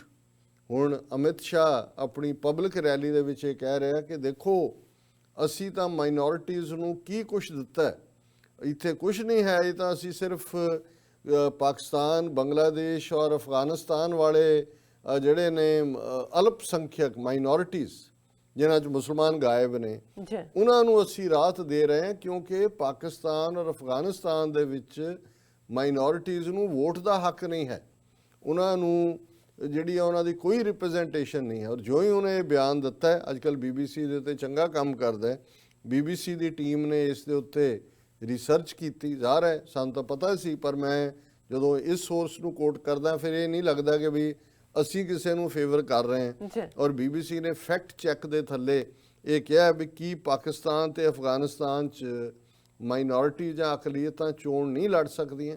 ਨਾਲ ਉਹਨਾਂ ਨੇ ਕਿਹਾ ਫੈਕਟ ਚੈੱਕ। ਔਰ ਇਸ ਸਾਰੇ ਜਿਹੜਾ ਉਹਨਾਂ ਦੀ ਰਿਪੋਰਟਿੰਗ ਹੈ, ਉਹਨਾਂ ਨੇ ਇਹ ਗੱਲ ਬੜੀ ਕਲੀਅਰਲੀ ਕਹੀ ਕਿ ਨਾ ਸਿਰਫ ਇਹਨਾਂ ਦੋਨਾਂ ਮੁਲਕਾਂ ਦੇ ਵਿੱਚ ਮਾਈਨੋਰਿਟੀਜ਼ ਦੇ ਲਈ ਰਿਜ਼ਰਵੇਸ਼ਨ ਹੈ, ਉਹਨਾਂ ਦੀਆਂ ਆਪਣੀਆਂ ਸੀਟਾਂ ਨੇ, ਲੇਕਿਨ ਇਸ ਤੋਂ ਇਲਾਵਾ ਉਹ ਜਨਰਲ ਸੀਟਾਂ 'ਤੇ ਵੀ ਇਲੈਕਸ਼ਨ ਲੜ ਸਕਦੇ ਨੇ ਔਰ ਹਰ ਇੱਕ ਨੂੰ ਵੋਟ ਦਾ ਹੱਕ ਹੈ।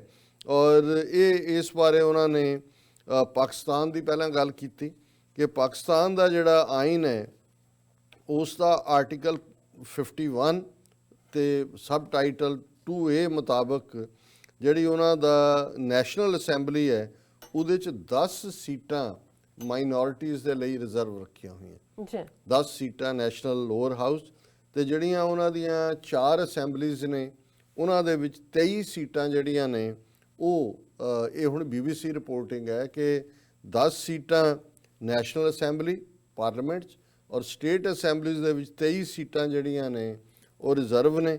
ਕੁੱਲ ਪਾਕਿਸਤਾਨ 'ਚ 342 ਸੀਟਾਂ ਨੇ, ਜਿਹਦੇ 'ਚ 272 ਸੀਟਾਂ ਤੇ ਸਿੱਧੀ ਵੋਟ ਰਾਹੀਂ ਨੁਮਾਇੰਦੇ ਚੁਣ ਕੇ ਆਉਂਦੇ ਨੇ, 10 ਸੀਟਾਂ ਮਾਈਨੋਰਿਟੀਜ਼ ਲਈ ਨੇ ਤੇ 60 ਸੀਟਾਂ ਜਿਹੜੀਆਂ ਇਹ ਔਰਤਾਂ ਦੇ ਲਈ ਰਿਜ਼ਰਵ ਨੇ, ਜਦੋਂ ਕਿ ਭਾਰਤ ਦੀ ਪਾਰਲੀਮੈਂਟ ਅੱਜ ਤੱਕ ਔਰਤਾਂ ਨੂੰ ਰਿਜ਼ਰਵੇਸ਼ਨ ਨਹੀਂ ਦੇ ਸਕੀ।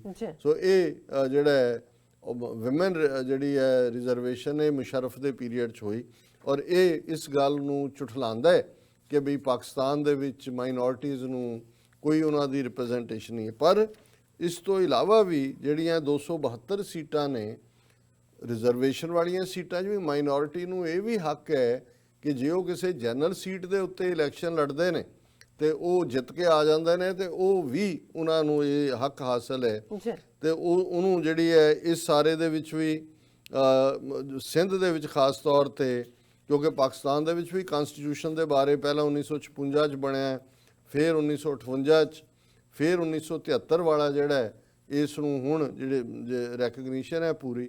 ਔਰ ਇਸ ਸਾਰੇ ਦੇ ਵਿੱਚ 2018 ਦੀਆਂ ਚੋਣਾਂ 'ਚ BBC ਰਿਪੋਰਟ ਕਰ ਰਿਹਾ ਹੈ ਕਿ ਮਹੇਸ਼ ਮਲਾਨੀ, ਹਰੀ ਰਾਮ, ਕਿਸ਼ਵਰੀ ਰਾਲ, ਗਿਆਨ ਚੰਦ ਅਸਰਾਨੀ ਸਿੰਧ ਪ੍ਰਾਂਤ 'ਚ ਪਾਰਲੀਮੈਂਟ ਔਰ ਵਿਧਾਨ ਸਭਾਵਾਂ ਦੀਆਂ ਅਨਰਿਜ਼ਰਵਡ ਸੀਟਾਂ ਤੋਂ ਚੁਣ ਕੇ ਆਏ ਸੀ। ਹੁਣ ਇਹੀ ਨਹੀਂ ਵੀ ਉਹਨਾਂ ਨੂੰ ਆਪਣੀ ਰਿਜ਼ਰਵੇਸ਼ਨ ਹੈ, ਜਿਹੜੇ ਨਾਂ ਦਿੱਤੇ ਨੇ ਇਹ ਜਨਰਲ ਸੀਟਾਂ ਤੋਂ ਮੈਂਬਰ ਬਣ ਕੇ ਆਏ। ਫਿਰ ਅਫਗਾਨਿਸਤਾਨ ਦਾ ਜ਼ਿਕਰ ਹੈ ਵੀ ਉੱਥੇ ਕੀ ਨੇ ਹਿੰਦੂ ਸਿੱਖਾਂ ਦੇ। ਉਹਨਾਂ ਨੇ ਕਿਹਾ ਜੀ ਕਿ ਵੀ ਅਫਗਾਨਿਸਤਾਨ 1988 ਤੋਂ ਜਿਹੜਾ ਸਿਵਲ ਵਾਰ 'ਚ ਰਿਹਾ, ਫਿਰ ਤਾਲਿਬਾਨ ਦੀ ਹਿੰਸਾ ਦਾ ਸ਼ਿਕਾਰ ਹੋਇਆ, ਫਿਰ ਅਲ-ਕਾਇਦਾ ਦਾ ਠਿਕਾਣਾ ਵੀ ਉੱਥੇ ਰਿਹਾ। 2002 'ਚ ਉੱਥੇ ਇੰਟਰਿਮ ਗਵਰਨਮੈਂਟ ਬਣੀ, ਹਾਮਿਦ ਕਰਜ਼ਾਈ ਪ੍ਰੈਜ਼ੀਡੈਂਟ ਬਣੇ, ਔਰ 2005 ਦੀਆਂ ਲੋਅਰ ਹਾਊਸ ਦੀਆਂ ਚੋਣਾਂ ਤੋਂ ਉੱਪਰ ਦੇ ਵਿੱਚੋਂ ਚੁਣ ਕੇ ਅਫਗਾਨਿਸਤਾਨ ਦੀ ਜਿਹੜੀ ਪਾਰਲੀਮੈਂਟ ਉਹ ਮਜ਼ਬੂਤ ਬਣੀ। ਕਿਉਂਕਿ ਅਫਗਾਨਿਸਤਾਨ ਦੀ ਆਬਾਦੀ ਕਿੰਨੀ ਹੈ ਇਸ ਬਾਰੇ ਠੀਕ ਨਹੀਂ ਕਿਹਾ ਜਾ ਸਕਦਾ, ਕਿਉਂਕਿ 1970 ਤੋਂ ਬਾਅਦ ਜਿਹੜੀ ਹੈ ਉੱਥੇ ਸੈਂਸਸ ਮਰਦਮਸ਼ੁਮਾਰੀ ਨਹੀਂ ਹੋਈ। ਪਰ ਇਹਨਾਂ ਦਾ ਕਹਿਣਾ ਕਿ ਵਰਲਡ ਬੈਂਕ ਦੇ ਮੁਤਾਬਕ ਇੱਥੇ ਜਿਹੜੀ ਹੈ 37 ਮਿਲੀਅਨ ਦੀ ਆਬਾਦੀ ਹੈ, ਜਿਹੜੀ ਹੈ 3.7 ਕਰੋੜ। ਔਰ ਉਹਦੇ 'ਚ ਉਹਨਾਂ ਨੇ ਕਿਹਾ ਜੇ ਅਮਰੀਕਾ ਦੇ department of justice the report ਮੰਨੀਏ ਤੇ ਅਫਗਾਨਿਸਤਾਨ 'ਚ ਮਾਈਨੋਰਟੀਜ਼, ਜਿਹਦੇ 'ਚ ਹਿੰਦੂ ਔਰ ਸਿੱਖ ਦੋਨੋਂ ਸ਼ਾਮਲ ਨੇ, ਉਹਨਾਂ ਦੀ ਗਿਣਤੀ 1000 ਤੋਂ 1500 ਦੇ ਵਿਚਕਾਰ ਹੈ। ਔਰ ਉਹਦੇ 'ਚ ਜਿਹੜਾ ਅਫਗਾਨਿਸਤਾਨ ਦੀ ਲੋਅਰ ਪਾਰਲੀਮੈਂਟ ਹੈ ਉਹਦੇ 'ਚ ਲੋਕ ਸਿੱਧੀਆਂ ਵੋਟਾਂ ਪਾਉਂਦੇ ਨੇ, 249 ਸੀਟਾਂ ਨੇ, ਔਰ ਉੱਥੇ ਵੀ ਮਾਈਨੋਰਟੀਜ਼ ਨੂੰ ਇਲੈਕਸ਼ਨ ਲੜਨ ਦੀ ਆਜ਼ਾਦੀ ਹੈ। ਲੇਕਿਨ ਕਾਨੂੰਨ ਦੇ ਮੁਤਾਬਕ ਜਿਹਦੇ ਕਰਕੇ ਉਹ ਨਹੀਂ ਲੜ ਸਕਦੇ ਹੈ ਹੀ। ਜੇ 1000 ਤੋਂ 1500 ਨੇ 5000 ਵੀ ਹੋਣ ਤੇ ਉਹਨਾਂ ਦਾ ਇੱਕ ਲਾਅ ਹੈ ਕਿ ਜੇ ਇਲੈਕਸ਼ਨ ਉਹ ਲੜ ਸਕਦਾ ਜਿਹੜਾ ਘੱਟੋ ਘੱਟ 5000 ਲੋਕਾਂ ਦੀ ਹਮਾਇਤ ਦੱਸੇ ਕਿ ਉਹਨੂੰ ਹਮਾਇਤ ਹਾਸਲ ਹੈ, ਜਿਹੜਾ ਜ਼ਾਹਰ ਹੈ ਕਿ ਪੋਸੀਬਲ ਨਹੀਂ ਹੈ। ਲੇਕਿਨ ਇਹ ਸਾਰੇ ਜਿਹੜੇ ਜਦੋਂ ਅਸ਼ਰਫ ਗਨੀ 2014 'ਚ ਆਇਆ, ਉਹਨਾਂ ਨੇ ਇਹ ਦੇਖਿਆ ਕਿ ਵੀ ਇਹ ਤਾਂ ਇਹਦੇ 'ਚੋਂ ਨਹੀਂ ਆ ਸਕਦੇ। ਉਹਨਾਂ ਨੇ ਹਿੰਦੂਆਂ ਔਰ ਸਿੱਖਾਂ ਦੇ ਲਈ ਇੱਕ ਸੀਟ ਜਿਹੜੀ ਹੈ ਪੱਕੇ ਤੌਰ ਦੇ ਉੱਤੇ ਰਿਜ਼ਰਵ ਕੀਤੀ। ਔਰ ਇਸ ਵੇਲੇ ਸਰਦਾਰ ਨਰਿੰਦਰਪਾਲ ਸਿੰਘ ਅਫਗਾਨਿਸਤਾਨ ਦੀ ਜਿਹੜੀ ਪਾਰਲੀਮੈਂਟ ਦੇ ਵਿੱਚ ਮਾਈਨੋਰਟੀ ਦੇ ਨੁਮਾਇੰਦੇ ਨੇ। ਔਰ ਇਹ ਇਸੇ ਤਰ੍ਹਾਂ ਅਫਗਾਨਿਸਤਾਨ ਦੇ ਅਪਰ ਹਾਊਸ ਦੇ ਵਿੱਚ ਵੀ ਇੱਕ ਸੀਟ ਜਿਹੜੀ ਹੈ ਮਾਈਨੋਰਟੀਜ਼ ਲਈ ਰਿਜ਼ਰਵ ਹੈ, ਔਰ ਉਸ ਦੇ ਉੱਤੇ ਬੀਬੀ ਅਨਾਰਕਲੀ ਕੌਰ ਜਿਹੜੇ ਨੇ ਉਹ ਮੈਂਬਰ ਨੇ। ਸੋ ਅਫਗਾਨਿਸਤਾਨ ਦੇ ਦੋਨੋਂ ਹੀ ਹਾਊਸਿਸ 'ਚ, ਥਲੜੇ 'ਚ ਵੀ ਔਰ ਸੈਨੇਟ 'ਚ ਵੀ, ਨਰਿੰਦਰਪਾਲ ਸਿੰਘ ਔਰ ਬੀਬੀ ਅਨਾਰਕਲੀ ਕੌਰ ਇਹ ਉਹਦੀ ਨੁਮਾਇੰਦਗੀ ਕਰਦੇ ਨੇ। ਔਰ ਇਸ ਤੋਂ ਇਲਾਵਾ ਹੋਰ ਵੀ ਜਿਹੜਾ ਹੈ ਉਹ ਬੇਸ਼ੱਕ ਉਹ ਆਪਣਾ 5000 ਦੀ ਹਮਾਇਤ ਨਾ ਹੋਣ ਕਰਕੇ ਕੈਂਡੀਡੇਟ ਜਨਰਲ ਸੀਟਾਂ 'ਤੇ ਖੜਾ ਨਾ ਕਰ ਸਕਣ, ਲੇਕਿਨ ਜਨਰਲ ਸੀਟਾਂ 'ਤੇ ਵੀ ਉਹਨਾਂ ਨੂੰ ਵੋਟ ਦਾ ਹੱਕ ਹੈ। ਸੋ ਮੈਂ ਸਮਝਦਾ ਵੀ ਜਦੋਂ ਹਰ ਚੀਜ਼ ਫੈਕਟ ਸਾਹਮਣੇ ਨੇ ਤੇ ਉਹਨਾਂ ਦਾ ਹੋਮ ਮਿਨਿਸਟਰ ਜਿਨ੍ਹਾਂ ਨੇ ਬਿਲਕੁਲ ਝੂਠ ਪਰੋਸਣਾ ਹੀ ਸਿੱਖਿਆ ਹੋਇਆ, ਉਹਨਾਂ ਨੇ RSS ਨੇ, ਉਹ ਕਹਿ ਰਿਹਾ ਜੀ ਪਾਕਿਸਤਾਨ ਅਫਗਾਨਿਸਤਾਨ 'ਚ ਕੋਈ ਉਹਨਾਂ ਨੂੰ ਹੱਕ ਹੀ ਨਹੀਂ ਹੈ, ਵੋਟ ਦਾ ਵੀ ਹੱਕ ਨਹੀਂ ਹੈ। ਔਰ ਇੱਥੇ ਉਹਨਾਂ ਨੇ ਐਕਸਟਰਾ, ਜਿਹਨੂੰ ਕਹਿੰਦੇ ਨੇ ਕਿ ਐਕਸਟਰਾ ਵੇਟੇਜ ਅਫਗਾਨਿਸਤਾਨ, ਜਿਹਦੇ 'ਚ ਕੋਈ ਸ਼ੱਕ ਨਹੀਂ ਹੈ ਕਿ ਜਦੋਂ ਸੋਵੀਅਤ ਯੂਨੀਅਨ ਨੇ ਹਮਲਾ ਕੀਤਾ ਉਦੋਂ ਵੀ ਤਾਲਿਬਾਨ ਦੇ ਵੇਲੇ ਇੰਨੀ ਫਿਰ ਵੀ ਤੰਗਦਸਤੀ ਨਹੀਂ ਹੋਈ, ਥੋੜ੍ਹੇ ਬਹੁਤ ਉੱਥੋਂ ਹਟੇ ਮੇਨ ਥਾਵਾਂ ਤੋਂ ਔਰ ਪਿੱਛੇ ਆ ਗਏ। ਲੇਕਿਨ ਜਦੋਂ ਅਲ-ਕਾਇਦਾ ਦਾ ਜ਼ੋਰ ਪਿਆ, ਇਹਨਾਂ ਨੇ ਜ਼ਰੂਰ ਉੱਥੇ ਉਸ ਕਿਸਮ ਦਾ ਵਰਤਾਰਾ ਰੱਖਿਆ। ਔਰ ਹੁਣ ਵੀ ਜਿਹੜਾ ਜਿਸ ਕਿਸਮ ਦਾ ਉੱਥੇ ਅਨਸਰਟਨਟੀ ਦਾ ਮਾਹੌਲ ਹੈ, ਉਹਦੇ 'ਚ ਵੱਡੀ ਗਿਣਤੀ 'ਚ ਸਿੱਖਾਂ ਨੂੰ, ਹਿੰਦੂਆਂ ਨੂੰ ਹਿਜਰਤ ਕਰਨੀ ਪਈ, ਇਹਦੇ 'ਚ ਕੋਈ ਸ਼ੱਕ ਨਹੀਂ ਹੈ ਔਰ ਉਹਦੀ ਕੋਈ ਜਸਟੀਫਿਕੇਸ਼ਨ ਵੀ ਨਹੀਂ ਹੈ। ਕਿਉਂਕਿ ਅਫਗਾਨਿਸਤਾਨ 1978-79 ਤੋਂ ਹੀ ਲੈ ਕੇ ਜੇ ਅਸੀਂ ਦੇਖੀਏ ਤੇ ਵੀ ਕਿੰਨੀ ਉਹਨਾਂ ਨੇ ਇਹਨਾਂ 40 ਸਾਲਾਂ 'ਚ ਕੀਮਤ ਚੁਕਾਈ ਹੈ। 2-3 ਮਿਲੀਅਨ ਅਫਗਾਨ ਮਾਰੇ ਗਏ ਨੇ, ਕਿੰਨੇ ਵੂਨਡਡ ਨੇ।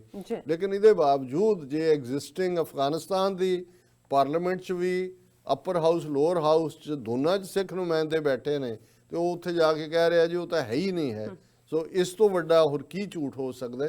ਔਰ ਇਹ ਵੀ ਫੈਕਟ ਚੈੱਕ ਦੇ ਥੱਲੇ BBC ਨੇ ਇਹਨਾਂ ਦੇ ਝੂਠ ਨੂੰ ਐਕਸਪੋਜ਼ ਕੀਤਾ। ਜੀ ਡਾਕਟਰ ਸਾਹਿਬ, ਤੁਹਾਡਾ ਬਹੁਤ ਬਹੁਤ ਸ਼ੁਕਰੀਆ। ਤੁਸੀਂ ਦੂਸਰਾ ਇਸ਼ੂ ਸਾਡੇ ਦਰਸ਼ਕਾਂ ਨਾਲ ਸਾਂਝਾ ਕੀਤਾ। ਇੱਥੇ ਲੈਣੇ ਆਪਣੇ ਬ੍ਰੇਕ ਤੋਂ ਪਹਿਲਾਂ ਅਸੀਂ ਆਪਣੇ ਦਰਸ਼ਕਾਂ ਤੇ ਸਰੋਤਿਆਂ ਨੂੰ ਫਿਰ ਦੁਬਾਰਾ ਅਪੀਲ ਤੇ ਬੇਨਤੀ ਕਰਦੇ ਹਾਂ ਵਿਊਅਰਸ, ਜਿਸ ਤਰ੍ਹਾਂ ਕਿ ਤੁਸੀਂ ਜਾਣਦੇ ਹੋ ਕਿ TV 84 ਮਨੁੱਖੀ ਹੱਕਾਂ ਦਾ ਪਹਿਰੇਦਾਰ ਹੈ। TV 84 ਸਿੱਖਾਂ, ਕਸ਼ਮੀਰੀਆਂ ਅਤੇ ਭਾਰਤ ਦੀਆਂ ਨਾਰਥ ਈਸਟ ਸਟੇਟਾਂ ਦੇ ਲੋਕਾਂ ਦੇ ਸਵੈ ਨਿਰਣੇ ਦੇ ਹੱਕਾਂ ਦਾ ਹਾਮੀ ਹੈ। ਅਸੀਂ ਚਾਹਾਂਗੇ ਕਿ ਤੁਸੀਂ TV 84 ਦੀ ਵੱਧ ਤੋਂ ਵੱਧ ਮਾਈਕ ਸਹਾਇਤਾ ਕਰੋ। ਤੁਸੀਂ ਆਪਣੀ ਮਾਈਕ ਸਹਾਇਤਾ ਸਾਡੀ ਵੈਬਸਾਈਟ TV84.tv ਤੇ ਜਾ ਕੇ ਪੇਪਲ ਦੀ ਵਰਤੋਂ ਕਰਕੇ ਵਨ ਟਾਈਮ ਡੋਨੇਟ ਕਰ ਸਕਦੇ ਹੋ, ਮੰਥਲੀ ਡੋਨੇਟ ਵੀ ਕਰ ਸਕਦੇ ਹੋ। ਤੁਸੀਂ TV 84 ਦੇ ਨਾਮ ਤੇ ਚੈੱਕ ਬਣਾ ਕੇ ਸਾਨੂੰ ਮੇਲ ਵੀ ਕਰ ਸਕਦੇ ਹੋ ਸਾਡੇ ਇਸ ਪਤੇ ਤੇ 36-01 37th Avenue, Long Island City, New York 11101 USA, ਜਾਂ ਫਿਰ ਤੁਸੀਂ ਸਾਨੂੰ ਫੋਨ ਰਾਹੀਂ ਵੀ ਸੰਪਰਕ ਕਰ ਸਕਦੇ ਹੋ ਸਾਡੇ ਫੋਨ ਨੰਬਰ ਤੇ 5164060694। Thank you so much viewers. ਵਿਚਾਰਾਂ ਦਾ ਸਿਲਸਿਲਾ ਇਸ ਤਰ੍ਹਾਂ ਚੱਲਦਾ ਰਹੇਗਾ। ਮਿਲਦੇ ਹਾਂ ਛੋਟੇ ਜਿਹੇ ਬ੍ਰੇਕ ਤੋਂ ਬਾਅਦ।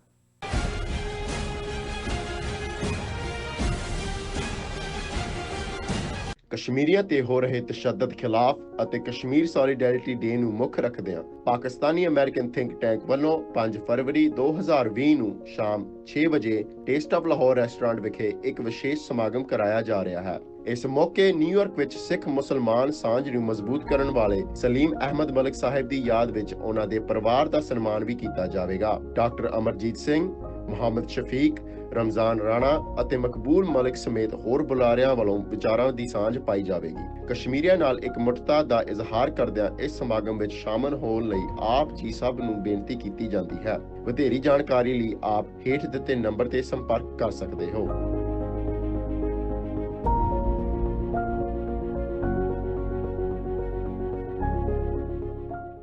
ਕੀ ਤੁਸੀਂ ਰੋਜ਼ਾਨਾ ਕੰਮ ਤੇ ਆਪਣਾ ਵਧੇਰੇ ਸਮਾਂ ਬਿਤਾਉਣ ਤੋਂ ਪਰੇਸ਼ਾਨ ਹੋ? ਆਪਣੀ ਪੂੰਜੀ ਨੂੰ ਕੰਮ ਤੇ ਲਗਾਓ, ਸਾਡੇ ਨਾਲ ਇਨਵੈਸਟ ਕਰੋ। ਅਸੀਂ ਤੁਹਾਡੀ ਪੂੰਜੀ ਤੋਂ ਤੁਹਾਡੇ ਲਈ ਵਧੇਰੇ ਪੈਸੇ ਬਣਾ ਸਕਦੇ ਹਾਂ। ਅਸੀਂ ਪ੍ਰਾਈਵੇਟ ਇਕੁਇਟੀ ਇਨਵੈਸਟਮੈਂਟ ਫਰਮ ਹਾਂ ਤੇ ਕਮਰਸ਼ੀਅਲ ਰੀਅਲ ਏਸਟੇਟ ਵਿੱਚ ਮਾਹਿਰ ਹਾਂ। Property management, leasing, asset management, commercial real estate investment ਵਿੱਚ ਸਾਰੀਆਂ ਸੇਵਾਵਾਂ ਲਈ ਅਮਰੀਕਾ ਭਰ ਵਿੱਚੋਂ ਤੁਸੀਂ ਸਾਡੇ ਤੱਕ ਪਹੁੰਚ ਕਰ ਸਕਦੇ ਹੋ। ਆਜ਼ਾਦ ਕਮਰਸ਼ੀਅਲ ਰੀਅਲਟੀ ਸਰਵਿਸਿਜ਼ ਤੇ Azad family trust, 701 north post oak road, suite number 204, Houston, Texas. ਤੁਸੀਂ ਸਾਨੂੰ ਸਾਡੇ ਫੋਨ ਨੰਬਰ 7136861277 ਤੇ ਵੀ ਸੰਪਰਕ ਕਰ ਸਕਦੇ ਹੋ। ਆਜ਼ਾਦ ਕਮਰਸ਼ੀਅਲ ਰੀਅਲਟੀ ਸਰਵਿਸਿਜ਼।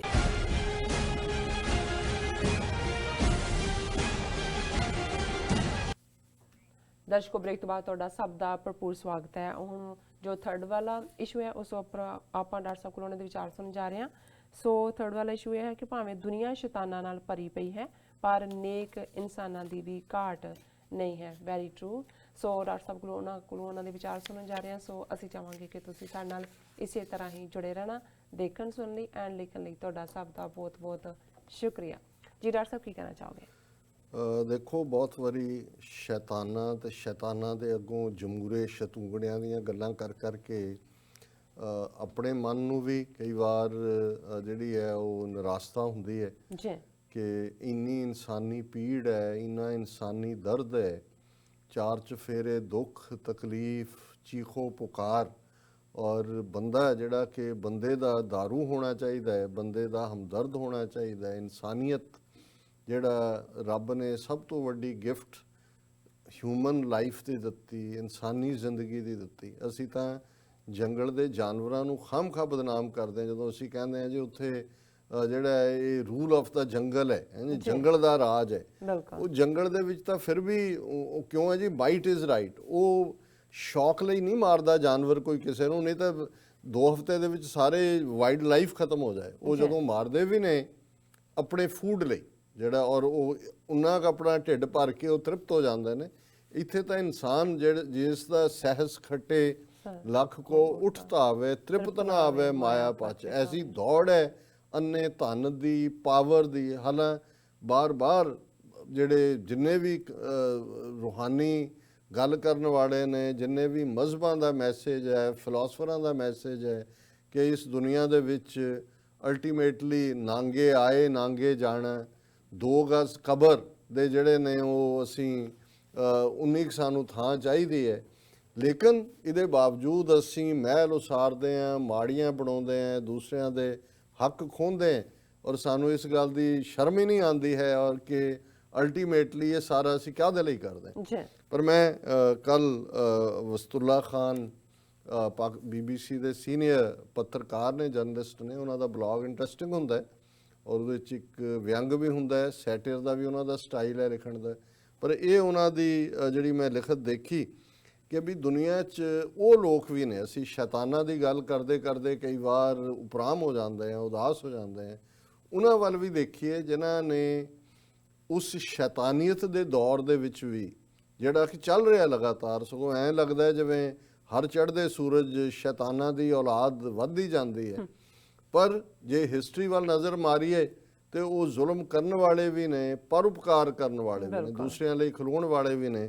ਉਹਨਾਂ ਨੇ ਕਿਹਾ ਵੀ ਉਹ ਲੋਕ ਵੀ ਨੇ। ਉਹਨਾਂ ਨੇ 3-4 ਐਗਜ਼ਾਮਪਲਸ ਦਿੱਤੀਆਂ ਜਿਹੜੀਆਂ ਮੈਂ ਸ਼ੇਅਰ ਕਰਨੀਆਂ ਚਾਹਾਂਗਾ, ਮੈਨੂੰ ਦਿਲਚਸਪ ਲੱਗੀਆਂ ਕਿ ਭਾਈ ਇਸ ਸਾਰੇ ਦੇ ਵਿੱਚ ਜਿਵੇਂ ਬਾਣੀ ਦੇ ਵਿੱਚ ਹੈ ਕਿ ਭਾਈ ਜਿਹੜੀ ਹੈ ਦਾਵਾ ਅਗਨ, ਜਿਹੜੀ ਅੱਗ ਹੈ ਗਰੀਡ ਦੀ, ਉਹਨੇ ਸਾਰੇ ਪਾਸੇ ਅੱਗ ਲਾਈ ਹੋਈ ਹੈ, ਕੋਈ ਹਰਿਓ ਬੂਟ ਰਿਓਰੀ, ਸਾਰਾ ਜੰਗਲ ਸੜ ਗਿਆ ਪਰ ਕੋਈ ਹਰਾ ਬੂਟਾ ਵੀ ਹੈ। ਇਹ ਸਾਰੇ ਹਰੇ ਬੂਟੇ ਨੇ ਜਿਨ੍ਹਾਂ ਵੱਲ ਦੇਖ ਕੇ ਘੱਟੋ ਘੱਟ ਸਾਡਾ ਮਨ ਵੀ ਹਰਿਆਲੀ 'ਚ ਆ ਜਾਏ। ਔਰ ਉਹਦੇ 'ਚ ਉਹਨਾਂ ਨੇ ਇਹ ਕਿਹਾ ਕਿ ਵੀ ਉਹ ਸਿਆਸਤ ਨਹੀਂ ਕਰਦੇ, ਫਿਰ ਵੀ ਦੂਸਰਿਆਂ ਦੇ ਲਈ ਕੁਝ ਕਰਦੇ ਨੇ। ਨਹੀਂ ਤਾਂ ਬਹੁਤ ਵਾਰ ਸਿਆਸਤਦਾਨਾਂ ਦਾ ਫੋਟੋ ਕਲਚਰ ਸਾਹਮਣੇ। ਔਰ ਸਭ ਤੋਂ ਪਹਿਲਾਂ ਉਹਨਾਂ ਨੇ ਇੱਕ ਇਰੀਨਾ ਨਾਂ ਦੀ ਬੀਬੀ ਜਿਹੜੀ ਕਿ 2008 ਦੇ ਵਿੱਚ 98 ਸਾਲ ਦੀ ਉਮਰ ਦੇ ਵਿੱਚ ਫੌਤ ਹੋਈ, ਇਸ ਜਹਾਨ ਤੋਂ ਗਈ, ਉਹਨਾਂ ਦਾ ਜ਼ਿਕਰ ਕੀਤਾ। ਹਾਲਾਂਕਿ ਇਰੀਨਾ ਜਿਹੜੀ ਹੈ ਉਹ ਯਹੂਦੀ ਨਹੀਂ ਸੀ, ਪਰ ਜਦੋਂ ਨਾਜ਼ੀਆਂ ਦੀ ਉਸ ਅਗਵਾਈ ਥੱਲੇ ਇਕੱਲੇ ਜਰਮਨ 'ਚ ਹੀ ਨਹੀਂ, ਯੂਰਪ 'ਚ ਜਿੱਥੇ ਜਿੱਥੇ ਉਹਨਾਂ ਨੇ ਕਾਬੂ ਕੰਟਰੋਲ ਕੀਤਾ, ਉਹਨਾਂ ਨੇ ਨਾਲ ਲੋਕ ਵੀ ਉਹਨਾਂ ਦੇ ਰਲਦੇ ਗਏ। ਉਹ ਪੋਲੈਂਡ ਹੋਏ, ਉਹ ਯੂਕਰੇਨ ਹੋਏ, ਉਹ ਰਸ਼ੀਆ ਹੋਏ, ਇਹਨਾਂ ਸਾਰੇ ਮੁਲਕਾਂ ਦੇ ਵਿੱਚ ਜਿਹੜਾ ਉਹਨਾਂ ਨੇ ਅੱਗੇ ਵੱਧ ਕੇ ਜਿਹੜਾ ਮਾਰੇ ਨੇ ਨਾਲ। ਤੇ ਇਹਨੇ ਬੀਬੀ ਨੇ, ਇਰੀਨਾ ਨੇ ਇੱਕ ਆਪਣਾ ਨੈਟਵਰਕ ਬਣਾਇਆ, ਖੁਫੀਆ ਨੈਟਵਰਕ। ਔਰ ਉਹ ਇਹ ਕਰਦੀ ਸੀ ਕਿ ਜਿਹੜੇ ਯਹੂਦੀ ਬੱਚੇ ਨੇ, ਕਿਉਂਕਿ ਯਹੂਦੀਆਂ ਨੂੰ ਮਾਰ ਰਹੇ ਸੀ, ਸਣੇ ਬੱਚੇ ਔਰਤਾਂ, ਉਹ ਬੱਚਿਆਂ ਨੂੰ ਥੈਲਿਆਂ 'ਚ ਬੰਦ ਕਰਕੇ ਜਾਂ ਕੋਈ ਉਹਨਾਂ ਨੂੰ ਗੰਦਾ ਪਾਣੀ ਜੀ ਅਸੀਂ ਸੁੱਟ ਰਹੇ ਹਾਂ, ਉਹ ਉਹਨਾਂ ਨੂੰ ਨਾਜ਼ੀਆਂ ਤੋਂ ਬਚਾ ਕੇ ਜਿਹੜੀ ਹੈ ਸੇਫਟੀ ਦੇ ਨਾਲ ਉਹਨਾਂ ਨੂੰ ਕੱਢਦੀ ਸੀ। ਫਿਰ ਜਿਹੜੇ ਇਹ ਪੋਲੈਂਡ ਦੇ ਵਿੱਚ ਸੀ, ਫਿਰ ਜਿਹੜੇ ਕੋਈ ਚੰਗੇ ਖਾਨਦਾਨੀ ਲੋਕ ਸੀ ਜਿਨ੍ਹਾਂ ਦੇ ਬੱਚਾ ਨੇ, ਉਹਨਾਂ ਨੂੰ ਦਿੰਦੇ ਸੀ ਕਿ ਵੀ ਤੁਸੀਂ ਇਹਨਾਂ ਨੂੰ, ਤੁਸੀਂ ਖਾਨਦਾਨੀ ਲੋਕ ਹੋ, ਤੁਹਾਡੇ ਤੇ ਸ਼ੱਕ ਵੀ ਨਹੀਂ ਹੋਏਗਾ, ਤੁਸੀਂ ਇਹਨਾਂ ਨੂੰ ਰੱਖੋ। ਇਸ ਤਰੀਕੇ ਨਾਲ ਇਰੀਨਾ ਨੇ 2500 ਬੱਚਿਆਂ ਦੀ ਜਾਨ ਬਚਾਈ। ਬਹੁਤ ਵਾਰ ਅਸੀਂ ਦੇਖਦੇ ਹਾਂ ਕਿ ਅਸੀਂ ਸਰਕਾਰਾਂ ਵੱਲ ਜਾਂ ਦੂਜਿਆਂ ਵੱਲ ਦੇਖਦੇ ਹਾਂ ਕੌਣ ਕੀ ਕਰ ਰਿਹਾ, ਪਰ ਜੇ ਕੋਈ ਇੱਕ ਬੰਦਾ ਵੀ, ਇੰਡੀਵਿਜੂਅਲ ਬੰਦਾ ਜਾਂ ਬੀਬੀ ਇਹ ਧਾਰ ਲੈ ਕਿ ਮੈਂ ਕੁਝ ਕਰਨਾ। ਹੁਣ ਇਰੀਨਾ ਦੇ ਕੋਲ ਕੋਈ ਹਕੂਮਤ ਨਹੀਂ ਸੀ, ਕੋਈ, ਉਹਨੇ ਕਿਹਾ ਨਹੀਂ ਇਹ ਇਨਸਾਨੀਅਤ ਨਹੀਂ ਹੈ, ਹਾਲਾਂਕਿ ਉਹ ਯਹੂਦੀ ਵੀ ਨਹੀਂ ਸੀ। ਉਹਨੇ 2500 ਬੱਚਿਆਂ ਦੀ ਜਾਨ ਬਚਾਈ। ਔਰ 2007 ਤੱਕ, ਕਿਉਂਕਿ ਲੰਬੀ ਉਮਰ ਵੀ ਉਹਨੇ ਭੋਗੀ, 98 ਸਾਲ, ਰੱਬ ਨੇ ਉਸ ਨੂੰ ਇੱਕ ਚੰਗੀ ਤੰਦਰੁਸਤ ਉਮਰ ਦਿੱਤੀ। ਔਰ ਜਦੋਂ ਉਹ 97 ਸਾਲ ਦੀ ਸੀ ਤੇ ਪੋਲੈਂਡ ਦੀ ਪਾਰਲੀਮੈਂਟ ਨੇ ਰੈਜ਼ੋਲੂਸ਼ਨ ਕਰਕੇ ਉਹਨੂੰ ਆਪਣੀ ਕੌਮੀ ਹੀਰੋਇਨ, ਕਿ ਇਹ ਕੌਮ ਦੀ ਨਾਇਕ ਹੈ, ਕੌਮ ਦੀ ਹੀਰੋਇਨ ਹੈ, ਇਹ ਟਾਈਟਲ ਦਿੱਤਾ। ਔਰ ਇਸ ਮੌਕੇ ਦੇ ਉੱਤੇ ਇਰੀਨਾ ਨੇ ਕਿਹਾ, ਹਰ ਉਹ ਬੱਚਾ ਜਿਹਨੂੰ ਬਚਾਉਣ 'ਚ ਮੇਰਾ ਥੋੜ੍ਹਾ ਬਹੁਤ ਵੀ ਹੱਥ ਹੈ, ਇਸ ਗੱਲ ਦਾ ਸਬੂਤ ਹੈ ਕਿ ਇਸ ਧਰਤੀ ਦੇ ਉੱਤੇ ਮੇਰਾ ਵਜੂਦ ਬੇਵਜ੍ਹਾ ਨਹੀਂ ਰਿਹਾ, ਕਿ ਵੀ ਮੈਂ ਰੱਬ ਨੂੰ ਆਪਣਾ ਇਹ ਮੂੰਹ ਦਿਖਾ ਸਕਦੀ ਹਾਂ ਕਿ ਵੀ ਜੇ ਤੂੰ ਮੈਨੂੰ ਭੇਜਿਆ ਸੀ ਤੇ ਮੈਂ ਚੰਗਾ ਕੰਮ ਕੀਤਾ, ਹਾਂ, ਮੈਂ ਆਪਣੀ ਜ਼ਿੰਦਗੀ ਨੂੰ ਬੇਕਾਰ ਨਹੀਂ ਕੀਤਾ। ਉਹਨੇ ਕਿਹਾ ਹਰ ਬੱਚਾ ਜਿਹੜਾ ਅੱਜ ਜਿਉਂਦਾ ਹੈ ਉਸ ਨੇ ਮੇਰੀ ਜ਼ਿੰਦਗੀ ਨੂੰ ਇੱਕ ਮਤਲਬ ਦਿੱਤਾ ਹੈ। ਔਰ ਇਹ ਉਹਨੇ ਨਾਲ ਹੀ ਕਿਹਾ ਕਿ ਵੀ ਇਹ ਮੈਂ ਕੋਈ ਆਸਾਨ ਥੋੜੀ, ਇਹ ਤਾਂ ਹਰ ਇੱਕ ਨੂੰ ਕਰਨਾ ਚਾਹੀਦਾ। ਔਰ ਇਸੇ ਤਰ੍ਹਾਂ ਫਿਰ ਉਹਨਾਂ ਨੇ ਬਿਹਾਰ ਦਾ ਇੱਕ ਘਟਨਾ ਹੈ ਦਸ਼ਰਤ ਮਾਂਝੀ ਦੀ, ਕਿ ਜਿਹਨੇ ਉੱਥੇ ਜਿਹੜੀ ਤੰਗ ਦਸਤੀ ਸੀ ਪਾਣੀ ਦੀ ਔਰ ਦੂਸਰੀਆਂ ਈਵਨ ਕ੍ਰਾਸ ਕਰਨ ਦੀ, ਉਹਨੇ ਇਕੱਲਾ ਹੀ ਉਹ ਲੱਗ ਪਿਆ, ਲੋਕ ਵੀ ਨਾਲ ਲੱਗਦੇ ਗਏ ਬਾਅਦ ਦੇ ਵਿੱਚ, ਔਰ ਉਹਨੇ ਇੱਕ ਪੂਰਾ ਪਹਾੜ ਕੱਟ ਦਿੱਤਾ। ਇਸ ਬਾਰੇ ਡਾਕੂਮੈਂਟਰੀਜ਼ ਵੀ ਬਣੀਆਂ ਨੇ। ਔਰ ਇਹ ਵੀ ਇਰਾਦੇ ਦੀ ਗੱਲ ਹੁੰਦੀ ਹੈ। ਬੇਸ਼ੱਕ ਅਸੀਂ ਸ਼ੀਰੀ ਤੇ ਫਰਿਹਾਦ ਦੀ ਕਹਾਣੀ ਦੇ ਵਿੱਚ ਉਹ ਸ਼ੀਰੀ ਨੂੰ ਹਾਸਲ ਕਰਨ ਦੇ ਲਈ ਪਹਾੜ ਕੱਟਣ ਤੁਰ ਪੈਂਦਾ, ਲੇਕਿਨ ਇੱਥੇ ਇਸ ਬੰਦੇ ਨੇ ਦੇਖਿਆ ਕਿ ਵੀ ਨਹੀਂ, ਇਹ ਲੋਕਾਂ ਦਾ ਭਲਾ ਹੈ ਔਰ ਇਹ ਵਿੱਚ ਰਸਤੇ ਦੇ ਵਿੱਚ ਇਹੀ ਇੱਕੋ ਇੱਕ ਤਰੀਕਾ ਹੈ ਕਿ ਇਹਨੂੰ ਜਿਹੜਾ ਹੈ ਉਹ ਸਰ ਕੀਤਾ ਜਾਏ। ਸੋ ਉਹਨਾਂ ਦਾ ਜ਼ਿਕਰ ਵੀ ਉਹਨੇ ਕੀਤਾ। ਫਿਰ ਇਸੇ ਤਰ੍ਹਾਂ ਇੱਕ ਕਹਾਣੀ ਜਿਹੜੀ ਜਿਹਦੇ ਤੇ ਉਸ ਇਲਾਕੇ ਦੇ ਵਿੱਚ ਵੀ, ਬੰਗਾਲ ਤੋਂ ਲੈ ਕੇ ਨੇੜਲੀਆਂ ਸਟੇਟਾਂ 'ਚ ਵੀ ਹੈ, ਬੰਗਾਲ ਦੇ ਵਿੱਚ ਇੱਕ ਦਾਦਾ ਕਰੀਮ ਜਿਹੜੇ ਉਹਨਾਂ ਨੂੰ ਐਂਬੂਲੈਂਸ ਦਾਦਾ ਕਰੀਮ ਕਹਿੰਦੇ ਨੇ, ਉਹ ਸੱਜਣ, ਔਰ ਉਸ ਬਾਰੇ ਕਰੀਮੁਲ ਹੱਕ ਉਹਨਾਂ ਦਾ ਨਾਂ ਹੈ, ਸਾਰੇ ਜਾਣਦੇ ਨੇ। ਔਰ ਉਹਨਾਂ ਨੂੰ ਇਹ ਸੀ ਕਿ ਉਹਨਾਂ ਦੀ ਮਾਂ ਬਿਮਾਰ ਹੋਈ, ਐਂਬੂਲੈਂਸ ਨਹੀਂ ਸੀ ਤੇ ਉਹ ਹਸਪਤਾਲ ਨਹੀਂ ਜਾ ਸਕੀ ਔਰ ਮਰ ਗਏ। ਉਹਨੇ ਕਿਹਾ ਵੀ ਮੇਰੀ ਮਾਂ ਤਾਂ ਮਰ ਗਈ, ਪਰ ਹੁਣ ਜੇ ਮੈਂ ਕੋਈ ਜ਼ਿੰਦਗੀ ਬਚਾ ਸਕਾਂ ਤੇ ਮੈਂ ਇਸ ਦੇ ਲਈ ਕਰਾਂਗਾ। ਉਹਨਾਂ ਨੇ ਉਹ ਵਿਚਾਰੇ ਟੀ ਕੰਪਨੀ ਦੇ ਇੱਕ ਮਾਮੂਲੀ ਜਿਹੇ ਮੁਲਾਜ਼ਮ ਸੀ, ਉਹਨਾਂ ਨੇ ਕਿਸ਼ਤਾਂ ਦੇ ਉੱਤੇ ਮੋਟਰਸਾਈਕਲ ਖਰੀਦਿਆ ਔਰ ਹੁਣ ਤੱਕ ਉਹ 20 ਤੋਂ ਜ਼ਿਆਦਾ ਪਿੰਡਾਂ ਦੇ 6000 ਮਰੀਜ਼ਾਂ ਨੂੰ ਉਹਨਾਂ ਦੀ ਮੋਟਰਸਾਈਕਲ ਐਂਬੂਲੈਂਸ ਲੋਕ ਕਹਿੰਦੇ ਨੇ, ਉਹਦੇ ਰਾਹੀਂ ਉਹ ਹਸਪਤਾਲਾਂ 'ਚ ਪਹੁੰਚਾਇਆ ਔਰ ਉਹਨਾਂ ਦੀ ਉਹ ਜਾਨ ਬਚਾ ਚੁੱਕੇ ਨੇ। ਹਜ਼ਾਰਾਂ ਲੋਕਾਂ ਨੂੰ ਉਹਨਾਂ ਨੇ ਫਸਟ ਏਡ ਦਿੱਤਾ ਹੈ। ਹਾਲਾਂਕਿ ਉਹਨਾਂ ਦਾ ਕੋਈ ਪਰਿਵਾਰ 'ਚੋਂ ਇੱਕ ਬੇਟਾ ਜਿਹੜਾ ਉਹ ਪਾਨ ਵੇਚਦਾ, ਇੱਕ ਮੋਬਾਈਲ ਫੋਨ ਦੀ ਦੁਕਾਨ ਹੈ, ਪਰ ਕਰੀਮੁਲ ਹੱਕ ਕਹਿੰਦੇ ਨੇ ਕਿ ਵੀ ਇੱਦਾਂ ਦੇ ਜਿਹੜੇ ਕੰਮ ਨੇ ਪੈਸੇ ਨਾਲ ਨਹੀਂ ਹੁੰਦੇ, ਦਿਲ ਨਾਲ ਹੁੰਦੇ ਨੇ, ਵੀ ਤੁਸੀਂ ਕਰਨਾ ਚਾਹੋ। ਔਰ ਇਸੇ ਤਰ੍ਹਾਂ ਅਕਤੂਬਰ 2019 'ਚ ਜਦੋਂ ਪਾਕਿਸਤਾਨ ਦੀ ਰਾਜਧਾਨੀ ਇਸਲਾਮਾਬਾਦ 'ਚ ਇੰਟਰਨੈਸ਼ਨਲ ਇਸਲਾਮਿਕ ਯੂਨੀਵਰਸਿਟੀ 'ਚ ਇੱਕ ਸੁਸਾਈਡਲ ਖੁਦਕੁਸ਼ ਬੰਬਰ ਨੇ ਜਿੱਥੇ ਬੱਚੀਆਂ ਦੀ ਕੈਂਟੀਨ ਸੀ ਉਹਦੇ ਵੱਲ ਉਹ ਜਾ ਕੇ ਉਹਨਾਂ ਨੂੰ ਮਾਰਨਾ ਚਾਹੁੰਦਾ ਸੀ, ਤਾਂ ਉਸ ਵੇਲੇ ਉਸ ਕੈਂਟੀਨ 'ਚ ਇਹ ਸਟੋਰੀ ਮੁਤਾਬਕ 200-250 ਲੜਕੀਆਂ ਮੌਜੂਦ ਸੀ। ਔਰ ਇੱਕ ਉਹਨਾਂ ਨੇ ਕੁਝ ਦਿਨ ਪਹਿਲਾਂ ਹੀ ਇੱਕ ਝਾੜੂ ਦੇਣ ਦੇ ਲਈ ਇੱਕ ਸਵੀਪਰ ਜਿਹੜਾ ਮਸੀਹ ਬਰਾਦਰੀ ਨਾਲ ਸੀ, ਪਰਵੇਜ਼ ਮਸੀਹ, ਉਹਨੂੰ ਹਾਇਰ ਕੀਤਾ ਸੀ 5000 ਕੀ ਕਿੰਨੀ ਤਨਖਾਹ ਦੇ ਉੱਤੇ। ਉਹਨੇ ਦੇਖਿਆ ਇਹ ਹੈ, ਉਹ ਅੱਗੇ ਹੋ ਕੇ ਉਹਦੇ ਨਾਲ ਜਿਹੜਾ ਉਹ ਲੜਨ ਲੱਗ ਪਿਆ ਔਰ ਇਹ ਜ਼ਾਹਰ ਹੈ ਕਿ ਉਹਨੂੰ ਜਿਹੜਾ ਉਹ ਕੱਢ ਦਿੱਤਾ, ਜੋ ਵੀ ਉਹਦਾ ਕੱਢਦੇ ਨੇ ਸੁਸਾਈਡ ਕਰਨ ਵੇਲੇ ਜਿਹੜਾ ਬੰਬ ਬਲਾਸਟ ਕਰਨ ਲਈ, ਉਹਦੇ 'ਚ ਉਹ ਵੀ ਮਾਰਿਆ ਗਿਆ ਪਰਵੇਜ਼ ਮਸੀਹ, ਔਰ 2 ਬੱਚੀਆਂ ਦੀ ਵੀ ਮੌਤ ਹੋਈ। ਪਰ 200-250 ਬੱਚੀਆਂ ਜਿਨ੍ਹਾਂ ਦਾ ਜਾਨੀ ਨੁਕਸਾਨ ਹੋਣਾ ਸੀ ਉਸ ਨੇ ਜਿਹੜਾ ਸੇਵ ਕੀਤਾ। 5000 ਦੀ ਤਨਖਾਹ ਦੇ ਉੱਤੇ ਉਹਨੂੰ ਰੱਖਿਆ ਸੀ 1 ਹਫ਼ਤੇ ਪਹਿਲਾਂ ਹੀ, ਔਰ ਉਹ ਵਿਚਾਰਾ 7 ਉਹਦੇ ਟੱਬਰ ਦੇ ਜੀ ਇੱਕ ਕਮਰੇ 'ਚ ਰਹਿੰਦਾ ਸੀ। ਉਹਨੂੰ ਕੀ ਪਿਆ ਸੀ ਕਿ ਵੀ ਉਹਨੇ ਕਿਹਾ ਵਸਾਤੁੱਲਾ ਖਾਨ ਨੇ ਕਿ ਵੀ ਮੈਂ ਸਮਾਜ ਦੇ ਸਭ ਤੋਂ ਨੀਵੇਂ ਪਾਏਦਾਨ ਤੇ ਖੜਾ ਹੈ, ਮੈਨੂੰ ਸ਼ਡਿਊਲ ਕਾਸਟ ਆ, ਮੈਂ ਮਸੀਹ ਬਰਾਦਰੀ ਹੈ, ਕੋਈ ਸਮਾਜ ਇੱਜ਼ਤ ਨਹੀਂ, ਝਾੜੂ ਮੈਂ ਦਿੰਦਾ, ਬੱਚੇ ਮੇਰਿਆਂ ਦਾ ਕੀ ਹੋਏਗਾ।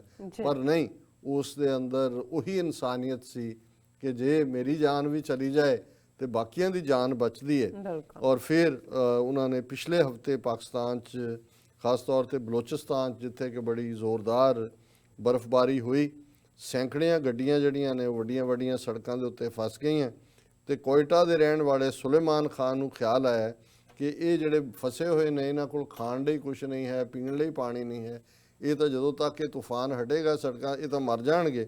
ਉਹਨਾਂ ਨੇ ਆਪਣੇ ਭਰਾ ਨੂੰ ਤੇ ਇੱਕ ਦੋਸਤ ਨੂੰ ਨਾਲ ਲਿਆ ਤੇ ਅਗਲੇ 24 ਘੰਟਿਆਂ 'ਚ 100 ਤੋਂ ਜ਼ਿਆਦਾ ਲੋਕਾਂ ਨੂੰ ਜਿਹੜਾ ਉਹਨਾਂ ਨੇ ਜਾ ਕੇ ਪਾਣੀ ਔਰ ਖਾਣਾ ਦਿੱਤਾ। ਔਰ ਜਦੋਂ ਤੱਕ ਸਰਕਾਰੀ ਮਦਦ ਆਈ ਉਸ ਤੋਂ ਪਹਿਲਾਂ ਉਹ ਕਾਫੀਆਂ ਦੀ ਮਦਦ ਕਰ ਚੁੱਕੇ ਸੀ। ਉਹਨਾਂ ਨੇ ਇਹ ਕਿਹਾ ਬਸਤੁੱਲਾ ਖਾਨ ਨੇ ਕਿ ਵੀ ਇਹਨਾਂ ਪਾਗਲਾਂ ਦੇ ਵਿੱਚ ਇੱਕ ਗੱਲ ਕਾਮਨ ਹੈ ਕਿ ਇਹਨਾਂ 'ਚੋਂ ਕੋਈ ਸਿਆਸੀ ਗੁੱਟ ਦਾ ਨਹੀਂ ਹੈ, ਇਹ ਪੋਲੀਟਿਕਸ ਨਹੀਂ ਹੈ, ਕਿਉਂਕਿ ਇਹ ਵੀ ਪਾਗਲ ਨੇ। ਉਹਨਾਂ ਨੇ ਕਿਹਾ ਇਹ ਇੱਕ ਤਰ੍ਹਾਂ ਦੇ ਪਾਗਲ ਨੇ ਤੇ ਦੂਜੇ ਸਿਆਸੀ ਮੋਦੀ ਅਮਿਤ ਸ਼ਾਹ ਤਾਂ ਨਹੀਂ ਕਿਹਾ, ਪਰ ਮੋਦੀ ਅਮਿਤ ਸ਼ਾਹ ਜਾਂ ਹਿਟਲਰ ਜਾਂ ਦੂਜੇ ਲੋਕ ਜਿਹੜੇ ਸੀ ਮੁਸੋਲਿਨੀ ਵਰਗੇ, ਉਹ ਦੂਸਰੇ ਕਿਸਮ ਦੇ ਪਾਗਲ ਨੇ। ਸੋ ਮੈਂ ਇਹਨੂੰ ਇੱਕ ਸਮਝਦਾ ਵੀ ਇਹ ਇੱਕ ਬੜੀ ਪੋਜ਼ਿਟਿਵ ਕਹਾਣੀ ਹੈ ਇਹ ਦੱਸਣ ਦੇ ਲਈ ਕਿ ਜਿਹਨੇ ਕੁਝ ਭਲਾ ਕਰਨਾ ਹੈ ਉਹਨੂੰ ਕਿਸੇ ਤੋਂ ਲਾਇਸੈਂਸ ਲੈਣ ਦੀ ਲੋੜ ਨਹੀਂ, ਉਹਦਾ ਬਹੁਤ ਅਮੀਰ ਹੋਣਾ ਜ਼ਰੂਰੀ ਨਹੀਂ, ਉਹਦੇ ਕੋਲ ਕੋਈ ਸਾਧਨ ਹੋਣੇ ਜ਼ਰੂਰੀ ਨਹੀਂ। ਔਰ ਇਹੀ ਜਿਵੇਂ ਇੱਕ ਕਹਾਣੀ ਕਿ ਇੱਕ ਬਜ਼ੁਰਗ ਆਦਮੀ 70-80 ਸਾਲ ਦਾ ਅੰਬ ਦਾ ਬੂਟਾ ਲਾ ਰਿਹਾ, ਇੱਕ ਲਾਗਿਓਂ ਲੰਘਿਆ, ਉਹਦੀ ਕਲਮ ਲਾ ਰਿਹਾ ਅੰਬ ਦਾ, ਉਹਨੇ ਕਿਹਾ ਬਾਬਾ ਤੂੰ 80 ਸਾਲ ਦਾ ਹੋ ਗਿਆ ਤੇ ਤੂੰ ਤਾਂ ਮਰ ਜਾਣਾ, ਤੂੰ ਹੁਣ ਇਹ ਕਿਹੜੇ ਕੰਮ ਲੱਗਾ? ਕਹਿੰਦਾ ਨਹੀਂ, ਮੈਂ ਇਹ ਲਾ ਰਿਹਾ, ਚਲੋ ਮੈਂ ਤਾਂ ਨਾ ਹੋਵਾਂਗਾ, ਜਦੋਂ ਇਹ ਬੂਟਾ ਅੰਬ ਦੇਣ ਜੋਗਾ ਹੋਏਗਾ ਕੋਈ ਤਾਂ ਅੰਬ ਖਾਏਗਾ ਜਿਵੇਂ ਕਿਸੇ ਦੇ ਲਾਏ ਤੋਂ ਅਸੀਂ ਖਾਦੇ ਨੇ। ਸੋ ਇਹ ਹੈ ਪਰਉਪਕਾਰ ਜਾਂ ਭਲੇ ਦੀ ਗੱਲ। ਜੀ ਰਾਜ ਸਾਹਿਬ, ਹੁਣ ਆਪਾਂ ਆਪਣੇ ਦਰਸ਼ਕਾਂ ਦੇ ਜੋ ਮੈਸੇਜ ਨੇ, ਜੋ ਲਾਈਵ ਤੇ YouTube ਤੇ ਮੈਸੇਜ ਆਏ ਨੇ, ਅਸੀਂ ਉਹ ਸ਼ੇਅਰ ਕਰਨ ਜਾ ਰਹੇ ਹਾਂ। ਅਸੀਂ ਸਭ ਦਾ ਬਹੁਤ ਬਹੁਤ ਸ਼ੁਕਰੀਆ ਅਦਾ ਕਰਦੇ ਹਾਂ। ਸਾਰਾ ਅਹਿਮਦ ਲਿਖਦੇ ਨੇ ਵਾਹਿਗੁਰੂ। ਸੁਰਿੰਦਰ ਸਿੰਘ ਜੀ ਵੀ ਵਾਹਿਗੁਰੂ ਜੀ ਮਿਹਰ ਕਰਨ ਜੀ, ਵਾਹਿਗੁਰੂ ਜੀ। ਸੋ ਅੰਨਾ ਹਜ਼ਾਰੇ ਕਹਿੰਦੇ ਨੇ ਕਿ ਵਾਹਿਗੁਰੂ ਜੀ ਕਾ ਖਾਲਸਾ ਵਾਹਿਗੁਰੂ ਜੀ ਕੀ ਫਤਿਹ। ਅਜਾਨ ਅਸ਼ਰ ਅਜ਼ਨਾਨ ਅਸਗਰ ਹਾਂਜੀ, ਉਹ ਲਿਖਦੇ ਨੇ ਹੇ ਸਲਾਮ ਖਾਲਿਸਤਾਨ ਜ਼ਿੰਦਾਬਾਦ। I hope Khalistan becomes Khalistan in my lifetime. It will be nice to see it. ਇਨਸ਼ਾਅੱਲਾ ਆਮੀਨ। ਆਮੀਨ।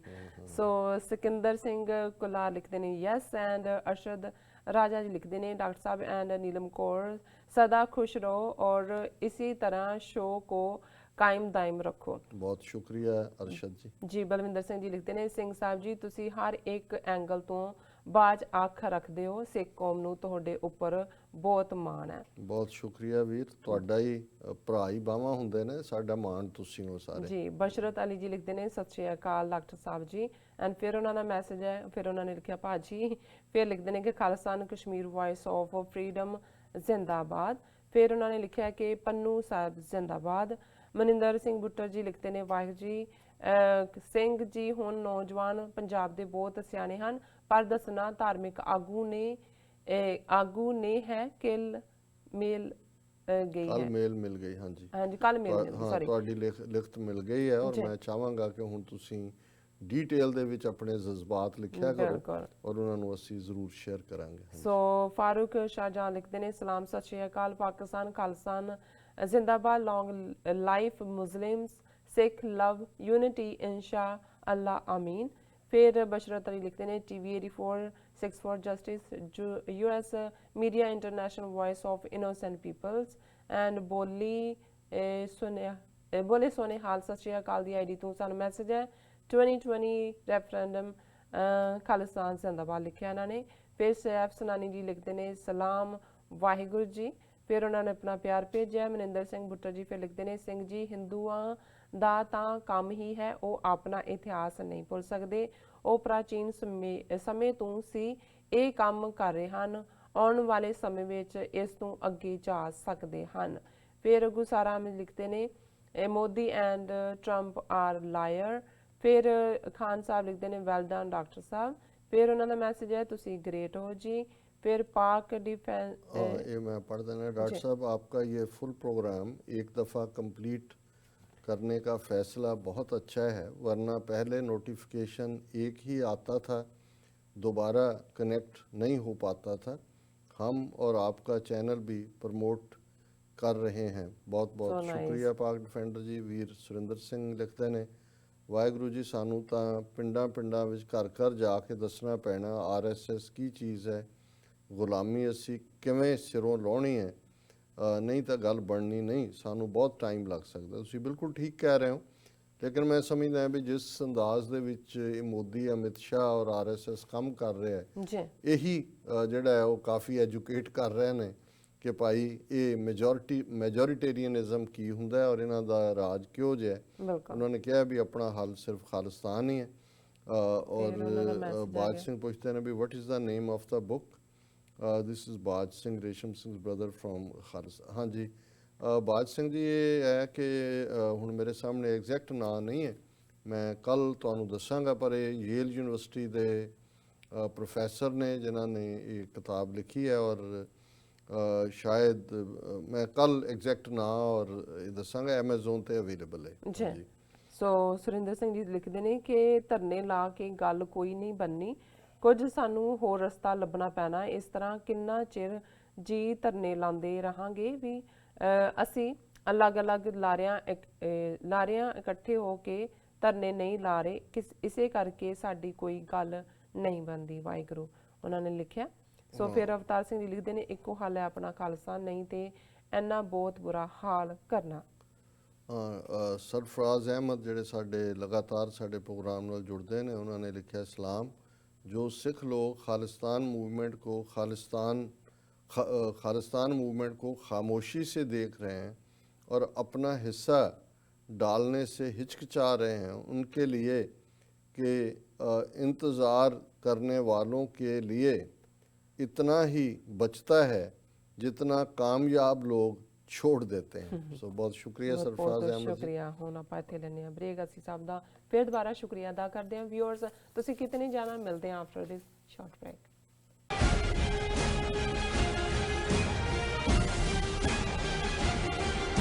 ਕਸ਼ਮੀਰੀਆਂ ਤੇ ਹੋ ਰਹੇ ਤਸ਼ੱਦਦ ਖਿਲਾਫ ਅਤੇ ਕਸ਼ਮੀਰ ਸੋਲੀਡੈਰਿਟੀ ਡੇ ਨੂੰ ਮੁੱਖ ਰੱਖਦਿਆਂ ਪਾਕਿਸਤਾਨੀ ਅਮਰੀਕਨ ਥਿੰਕ ਟੈਂਕ ਵੱਲੋਂ 5 ਫਰਵਰੀ 2020 ਨੂੰ ਸ਼ਾਮ 6 ਵਜੇ ਟੇਸਟ ਆਫ ਲਾਹੌਰ ਰੈਸਟੋਰੈਂਟ ਵਿਖੇ ਇੱਕ ਵਿਸ਼ੇਸ਼ ਸਮਾਗਮ ਕਰਾਇਆ ਜਾ ਰਿਹਾ ਹੈ। ਇਸ ਮੌਕੇ ਨਿਊਯਾਰਕ ਵਿੱਚ ਸਿੱਖ ਮੁਸਲਮਾਨ ਸਾਂਝ ਨੂੰ ਮਜ਼ਬੂਤ ਕਰਨ ਵਾਲੇ ਸਲੀਮ ਅਹਿਮਦ ਮਲਿਕ ਸਾਹਿਬ ਦੀ ਯਾਦ ਵਿੱਚ ਉਹਨਾਂ ਦੇ ਪਰਿਵਾਰ ਦਾ ਸਨਮਾਨ ਵੀ ਕੀਤਾ ਜਾਵੇਗਾ। ਡਾਕਟਰ ਅਮਰਜੀਤ ਸਿੰਘ, ਮੁਹੰਮਦ ਸ਼ਫੀਕ, ਰਮਜ਼ਾਨ ਰਾਣਾ ਅਤੇ ਮਕਬੂਲ ਮਲਿਕ ਸਮੇਤ ਹੋਰ ਬੁਲਾਰਿਆਂ ਵੱਲੋਂ ਵਿਚਾਰਾਂ ਦੀ ਸਾਂਝ ਪਾਈ ਜਾਵੇਗੀ। ਕਸ਼ਮੀਰੀਆਂ ਨਾਲ ਇਕਮੁੱਠਤਾ ਦਾ ਇਜ਼ਹਾਰ ਕਰਦਿਆਂ ਇਸ ਸਮਾਗਮ ਵਿੱਚ ਸ਼ਾਮਲ ਹੋਣ ਲਈ ਆਪ ਜੀ ਸਭ ਨੂੰ ਬੇਨਤੀ ਕੀਤੀ ਜਾਂਦੀ ਹੈ। ਵਧੇਰੀ ਜਾਣਕਾਰੀ ਲਈ ਆਪ ਹੇਠ ਦਿੱਤੇ ਨੰਬਰ ਤੇ ਸੰਪਰਕ ਕਰ ਸਕਦੇ ਹੋ।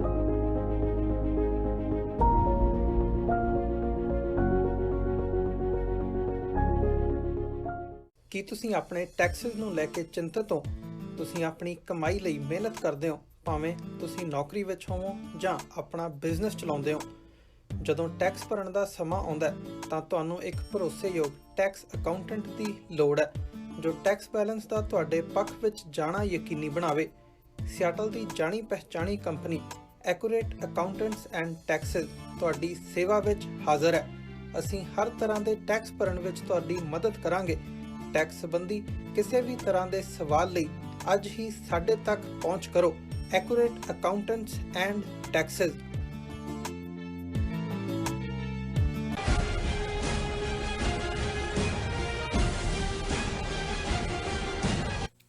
ਦਰਸ਼ਕੋ, ਬ੍ਰੇਕ ਤੋਂ ਬਾਅਦ ਤੁਹਾਡਾ ਸਭ ਦਾ ਬਹੁਤ-ਬਹੁਤ ਸਵਾਗਤ ਹੈ। ਅੱਜ ਦੇ ਅਹਿਮ ਇਸ਼ੂ ਤੋਂ ਬਾਅਦ ਹੁਣ ਆਪਾਂ ਗੱਲਬਾਤ ਕਰਾਂਗੇ ਰੂਹ ਦੀ ਖੁਰਾਕ ਗੁਰਬਾਣੀ ਵਿਚਾਰਾਂ ਦੀਆਂ। ਸੋ ਮੈਂ ਵੀ ਕੁਝ ਸ਼ੇਅਰ ਕਰਨਾ ਚਾਹੁੰਦੀ ਹਾਂ ਤੁਹਾਡੇ ਨਾਲ। ਪੱਥਰ ਉਦੋਂ ਤੱਕ ਸਲਾਮਤ ਹੈ, ਪੱਥਰ ਉਦੋਂ ਤੱਕ ਸਲਾਮਤ ਹੈ ਜਦ ਤੱਕ ਪਹਾੜ ਨਾਲ ਜੁੜਿਆ ਹੈ। ਪੱਤਾ ਉਦੋਂ ਤੱਕ ਸਲਾਮਤ ਹੈ ਜਦ ਤੱਕ ਰੁੱਖ ਨਾਲ ਜੁੜਿਆ ਹੈ। ਬੰਦਾ ਉਦੋਂ ਤੱਕ ਸਲਾਮਤ ਹੈ ਜਦ ਤੱਕ ਪਰਮਾਤਮਾ ਨਾਲ ਜੁੜਿਆ ਹੈ। ਸੋ ਹੁਣ ਆਪਾਂ ਡਾਕਟਰ ਸਾਹਿਬ ਕੋਲ ਉਹਨਾਂ ਦੇ ਵਿਚਾਰ ਸੁਣਨੇ ਆ। ਸੋ ਅਸੀਂ ਚਾਹਾਂਗੇ ਕਿ ਤੁਸੀਂ ਸਾਡੇ ਨਾਲ ਇਸੇ ਤਰ੍ਹਾਂ ਹੀ ਬਣੇ ਰਹਿਣਾ। ਜੀ ਡਾਕਟਰ ਸਾਹਿਬ, ਕੀ ਕਹਿਣਾ ਚਾਹੋਗੇ? ਹਾਂ, ਤੁਸੀਂ ਬੜੀ ਕੀਮਤੀ ਗੱਲ ਕੀਤੀ ਹੈ। ਜੀ। ਔਰ ਅਲਾਮਾ ਇਕਬਾਲ ਨੇ ਜਦੋਂ ਕੌਮਾਂ ਦੀ ਗੱਲ ਵੀ ਕੀਤੀ ਤੇ ਉਹਨਾਂ ਨੇ ਕਿਹਾ ਵੀ ਜਿਹੜੇ ਮਰਕਜ਼ ਸੈਂਟਰ ਨੂੰ ਕਹਿੰਦੇ ਨੇ, ਜੀ। ਜਿਸ ਤਰ੍ਹਾਂ ਰੁੱਖ ਦਾ ਪੱਤਾ ਰੁੱਖ ਦੇ ਮਰਕਜ਼ ਨਾਲ ਜੁੜਿਆ ਹੈ, ਸਲਾਮਤ ਹੈ, ਪਹਾੜ ਦੇ ਨਾਲ ਜੁੜਿਆ ਪੱਥਰ ਹੈ, ਇਸੇ ਤਰ੍ਹਾਂ ਇਨਸਾਨ ਦੀ ਜ਼ਿੰਦਗੀ 'ਚ ਵੀ ਔਰ ਕੌਮਾਂ ਦੀ ਜ਼ਿੰਦਗੀ 'ਚ ਵੀ ਜੇ ਮਰਕਜ਼ ਸੈਂਟਰ, ਜਿਹਨੂੰ ਅਸੀਂ ਸੈਂਟਰਲ ਐਕਸਲ ਕਹਿੰਦੇ ਹਾਂ, ਦੁਨਿਆਵੀ ਮਸ਼ੀਨਰੀਆਂ ਵੀ ਉਹਨਾਂ ਦਾ ਸੈਂਟਰਲ ਐਕਸਲ ਹੁੰਦਾ ਹੈ। ਜੀ। ਤੇ ਜਦੋਂ ਤੁਸੀਂ ਮਰਕਜ਼ ਤੋਂ ਟੁੱਟਦੇ ਹੋ ਤੇ ਫਿਰ ਇਸ ਦਾ ਮਤਲਬ ਹੁੰਦਾ ਹੈ ਜਿਹੜੀ ਮਰਕਜ਼ ਤੋਂ ਜੁਤਾਈ ਹੈ, ਇਹਦਾ ਮਤਲਬ ਮੌਤ ਹੈ। ਮੌਤ ਫਿਜ਼ੀਕਲ ਨਹੀਂ ਹੈ। ਔਰ ਜਦੋਂ ਅਸੀਂ ਜਿਹੜੀਆਂ ਕੌਮਾਂ ਗਵਾਚਦੀਆਂ ਨੇ ਇਤਿਹਾਸ ਦੇ ਘੱਟੇ ਦੇ ਵਿੱਚ, ਉਹ ਵੀ ਉਹੀ ਹੁੰਦੀਆਂ ਨੇ ਜਿਹੜੀਆਂ ਮਰਕਜ਼ ਤੋਂ ਟੁੱਟਦੀਆਂ ਨੇ। ਜੀ।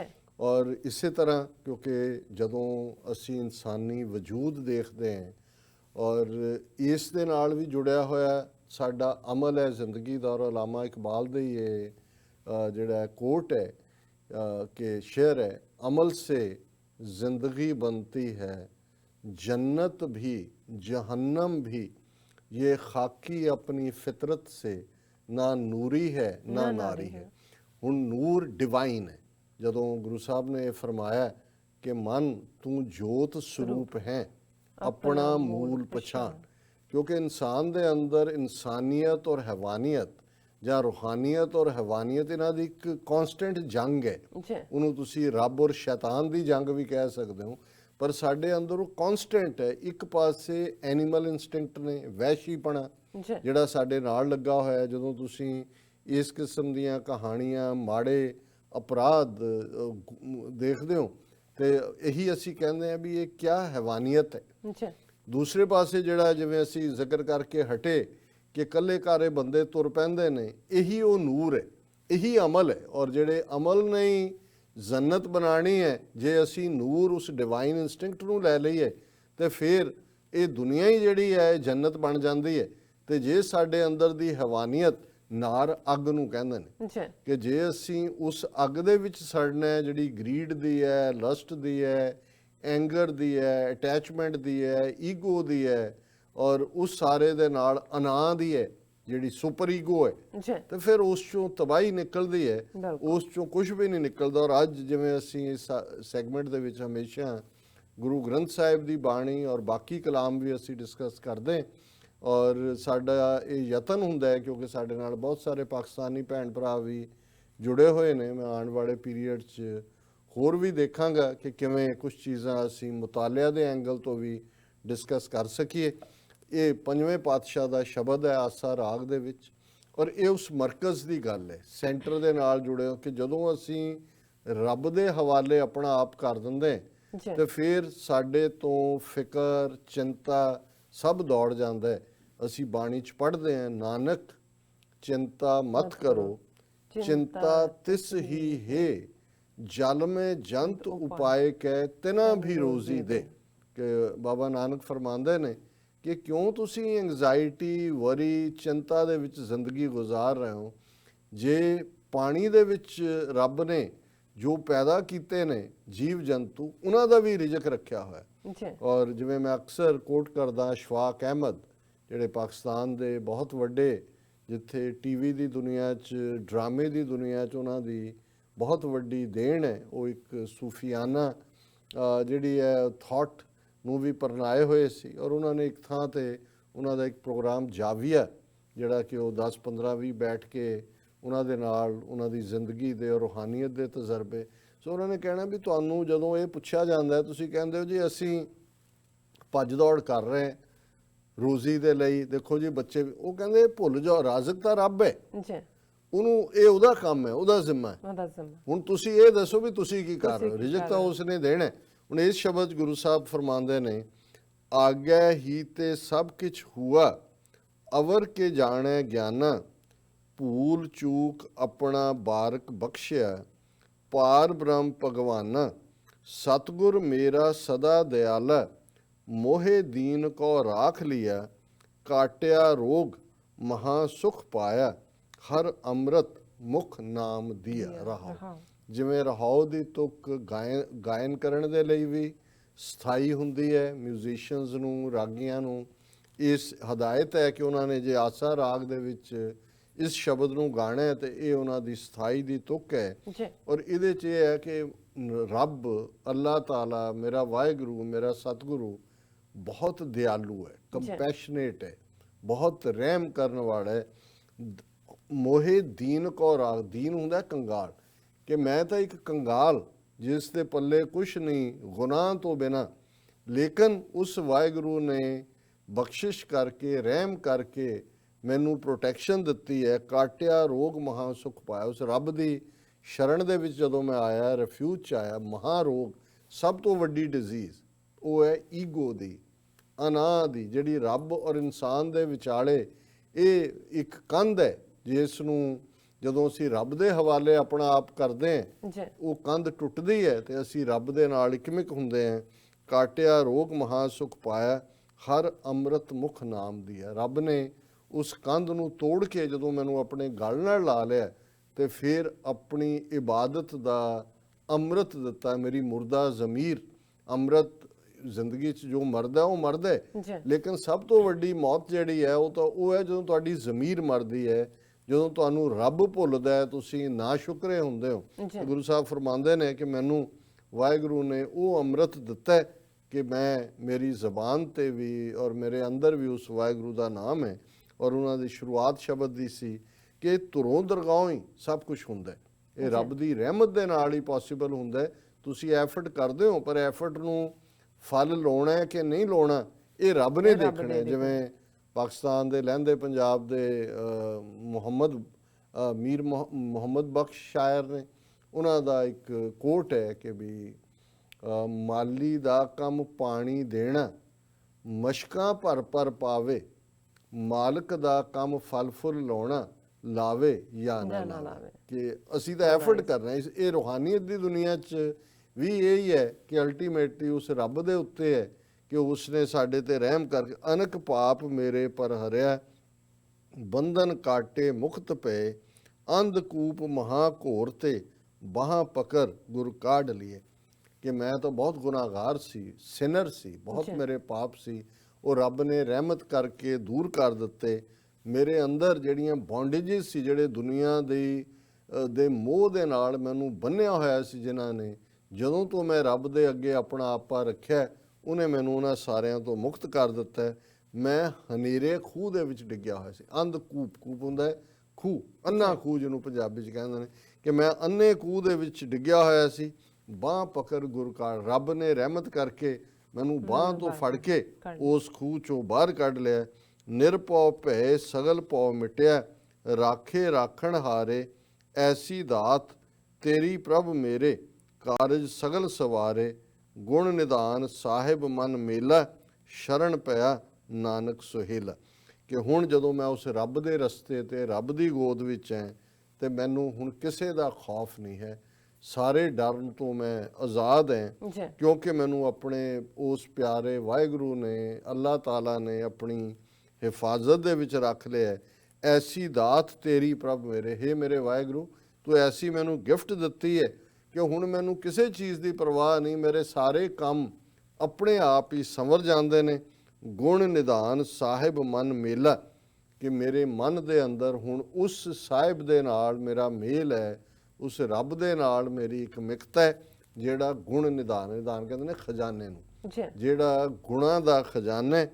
ਸ਼ਰਨ ਪਿਆ ਨਾਨਕ ਸੁਹੇਲਾ। ਗੁਰੂ ਨਾਨਕ ਪੰਜਵੇਂ ਪਾਤਸ਼ਾਹ ਫਰਮਾਉਂਦੇ ਨੇ ਕਿ ਜਦੋਂ ਦਾ ਮੈਂ ਉਸ ਵਾਹਿਗੁਰੂ ਦੀ ਰਿਫਿਊਜ਼ ਦੇ ਵਿੱਚ ਆਇਆ, ਉਹਦੀ ਸ਼ਰਨ ਦੇ ਵਿੱਚ ਆਇਆ, ਉਸ ਦੇ ਅੱਗੇ ਆਪਾ ਰੱਖਿਆ, ਨਾਨਕ ਸੁਹੇਲਾ। ਸੁਹੇਲਾ ਕਹਿੰਦੇ ਨੇ ਸੌਖੇ ਨੂੰ, ਜੀ ਕਿ ਮੈਂ ਹੁਣ ਸੌਖਾ ਹੈ, ਮੇਰੇ ਸਾਰੇ ਦੁੱਖ ਦੂਰ ਹੋ ਗਏ ਨੇ, ਮੈਂ ਹਮੇਸ਼ਾ ਆਨੰਦ ਦੇ ਵਿੱਚ ਹੈ, ਆਨੰਦ ਪਿਆ ਮੇਰੀ ਮਾਏ, ਸਤਿਗੁਰੂ ਮੈਂ ਪਾਇਆ। ਜੀ ਡਾਕਟਰ ਸਾਹਿਬ ਤੁਹਾਡਾ ਬਹੁਤ ਬਹੁਤ ਸ਼ੁਕਰੀਆ, ਤੁਸੀਂ ਅੱਜ ਦੇ ਅਹਿਮ ਇਸ਼ੂ ਤੇ ਅੱਜ ਦਾ ਵਿਚਾਰ ਸਾਡੇ ਦਰਸ਼ਕਾਂ ਨਾਲ ਸਾਂਝਾ ਕੀਤਾ। ਸਨ ਆਪਣੀ ਵਿਊਅਰਸ ਕੋਲ ਨੇ ਇਜਾਜ਼ਤ। ਵਿਊਅਰਸ ਸਾਡੇ ਪ੍ਰੋਗਰਾਮ ਦਾ ਸਮਾਂ ਇੱਥੇ ਸਮਾਪਤ ਹੁੰਦਾ। ਤੁਸੀਂ ਆਪਣੀ ਰਾਏ ਤੇ ਸੁਝਾਅ ਸਾਨੂੰ ਭੇਜਣਾ ਨਾ ਭੁੱਲਣਾ। ਸਾਡੇ ਇਸ ਪਤੇ ਤੇ sos@tv84.tv ਤੇ ਅਸੀਂ ਆਪਣਾ ਪ੍ਰੋਗਰਾਮ ਲੈ ਕੇ ਫਿਰ ਦੁਬਾਰਾ ਤੁਹਾਡੇ ਸਨਮੁਖ ਹੋਵਾਂਗੇ। ਤਦ ਤੱਕ ਲਈ ਮੈਨੂੰ ਤੇ ਆਪਣੇ ਡਾਕਟਰ ਸਾਹਿਬ ਨੂੰ ਆਗਿਆ ਦਿਓ। ਦੇਖਦੇ ਰਹੋ TV84। ਬੁਲਾ ਦਿਓ ਫਤਿਹ। ਵਾਹਿਗੁਰੂ ਜੀ ਕਾ ਖਾਲਸਾ, ਵਾਹਿਗੁਰੂ ਜੀ ਕੀ ਫਤਿਹ। ਰੱਬ ਰਾਖਾ।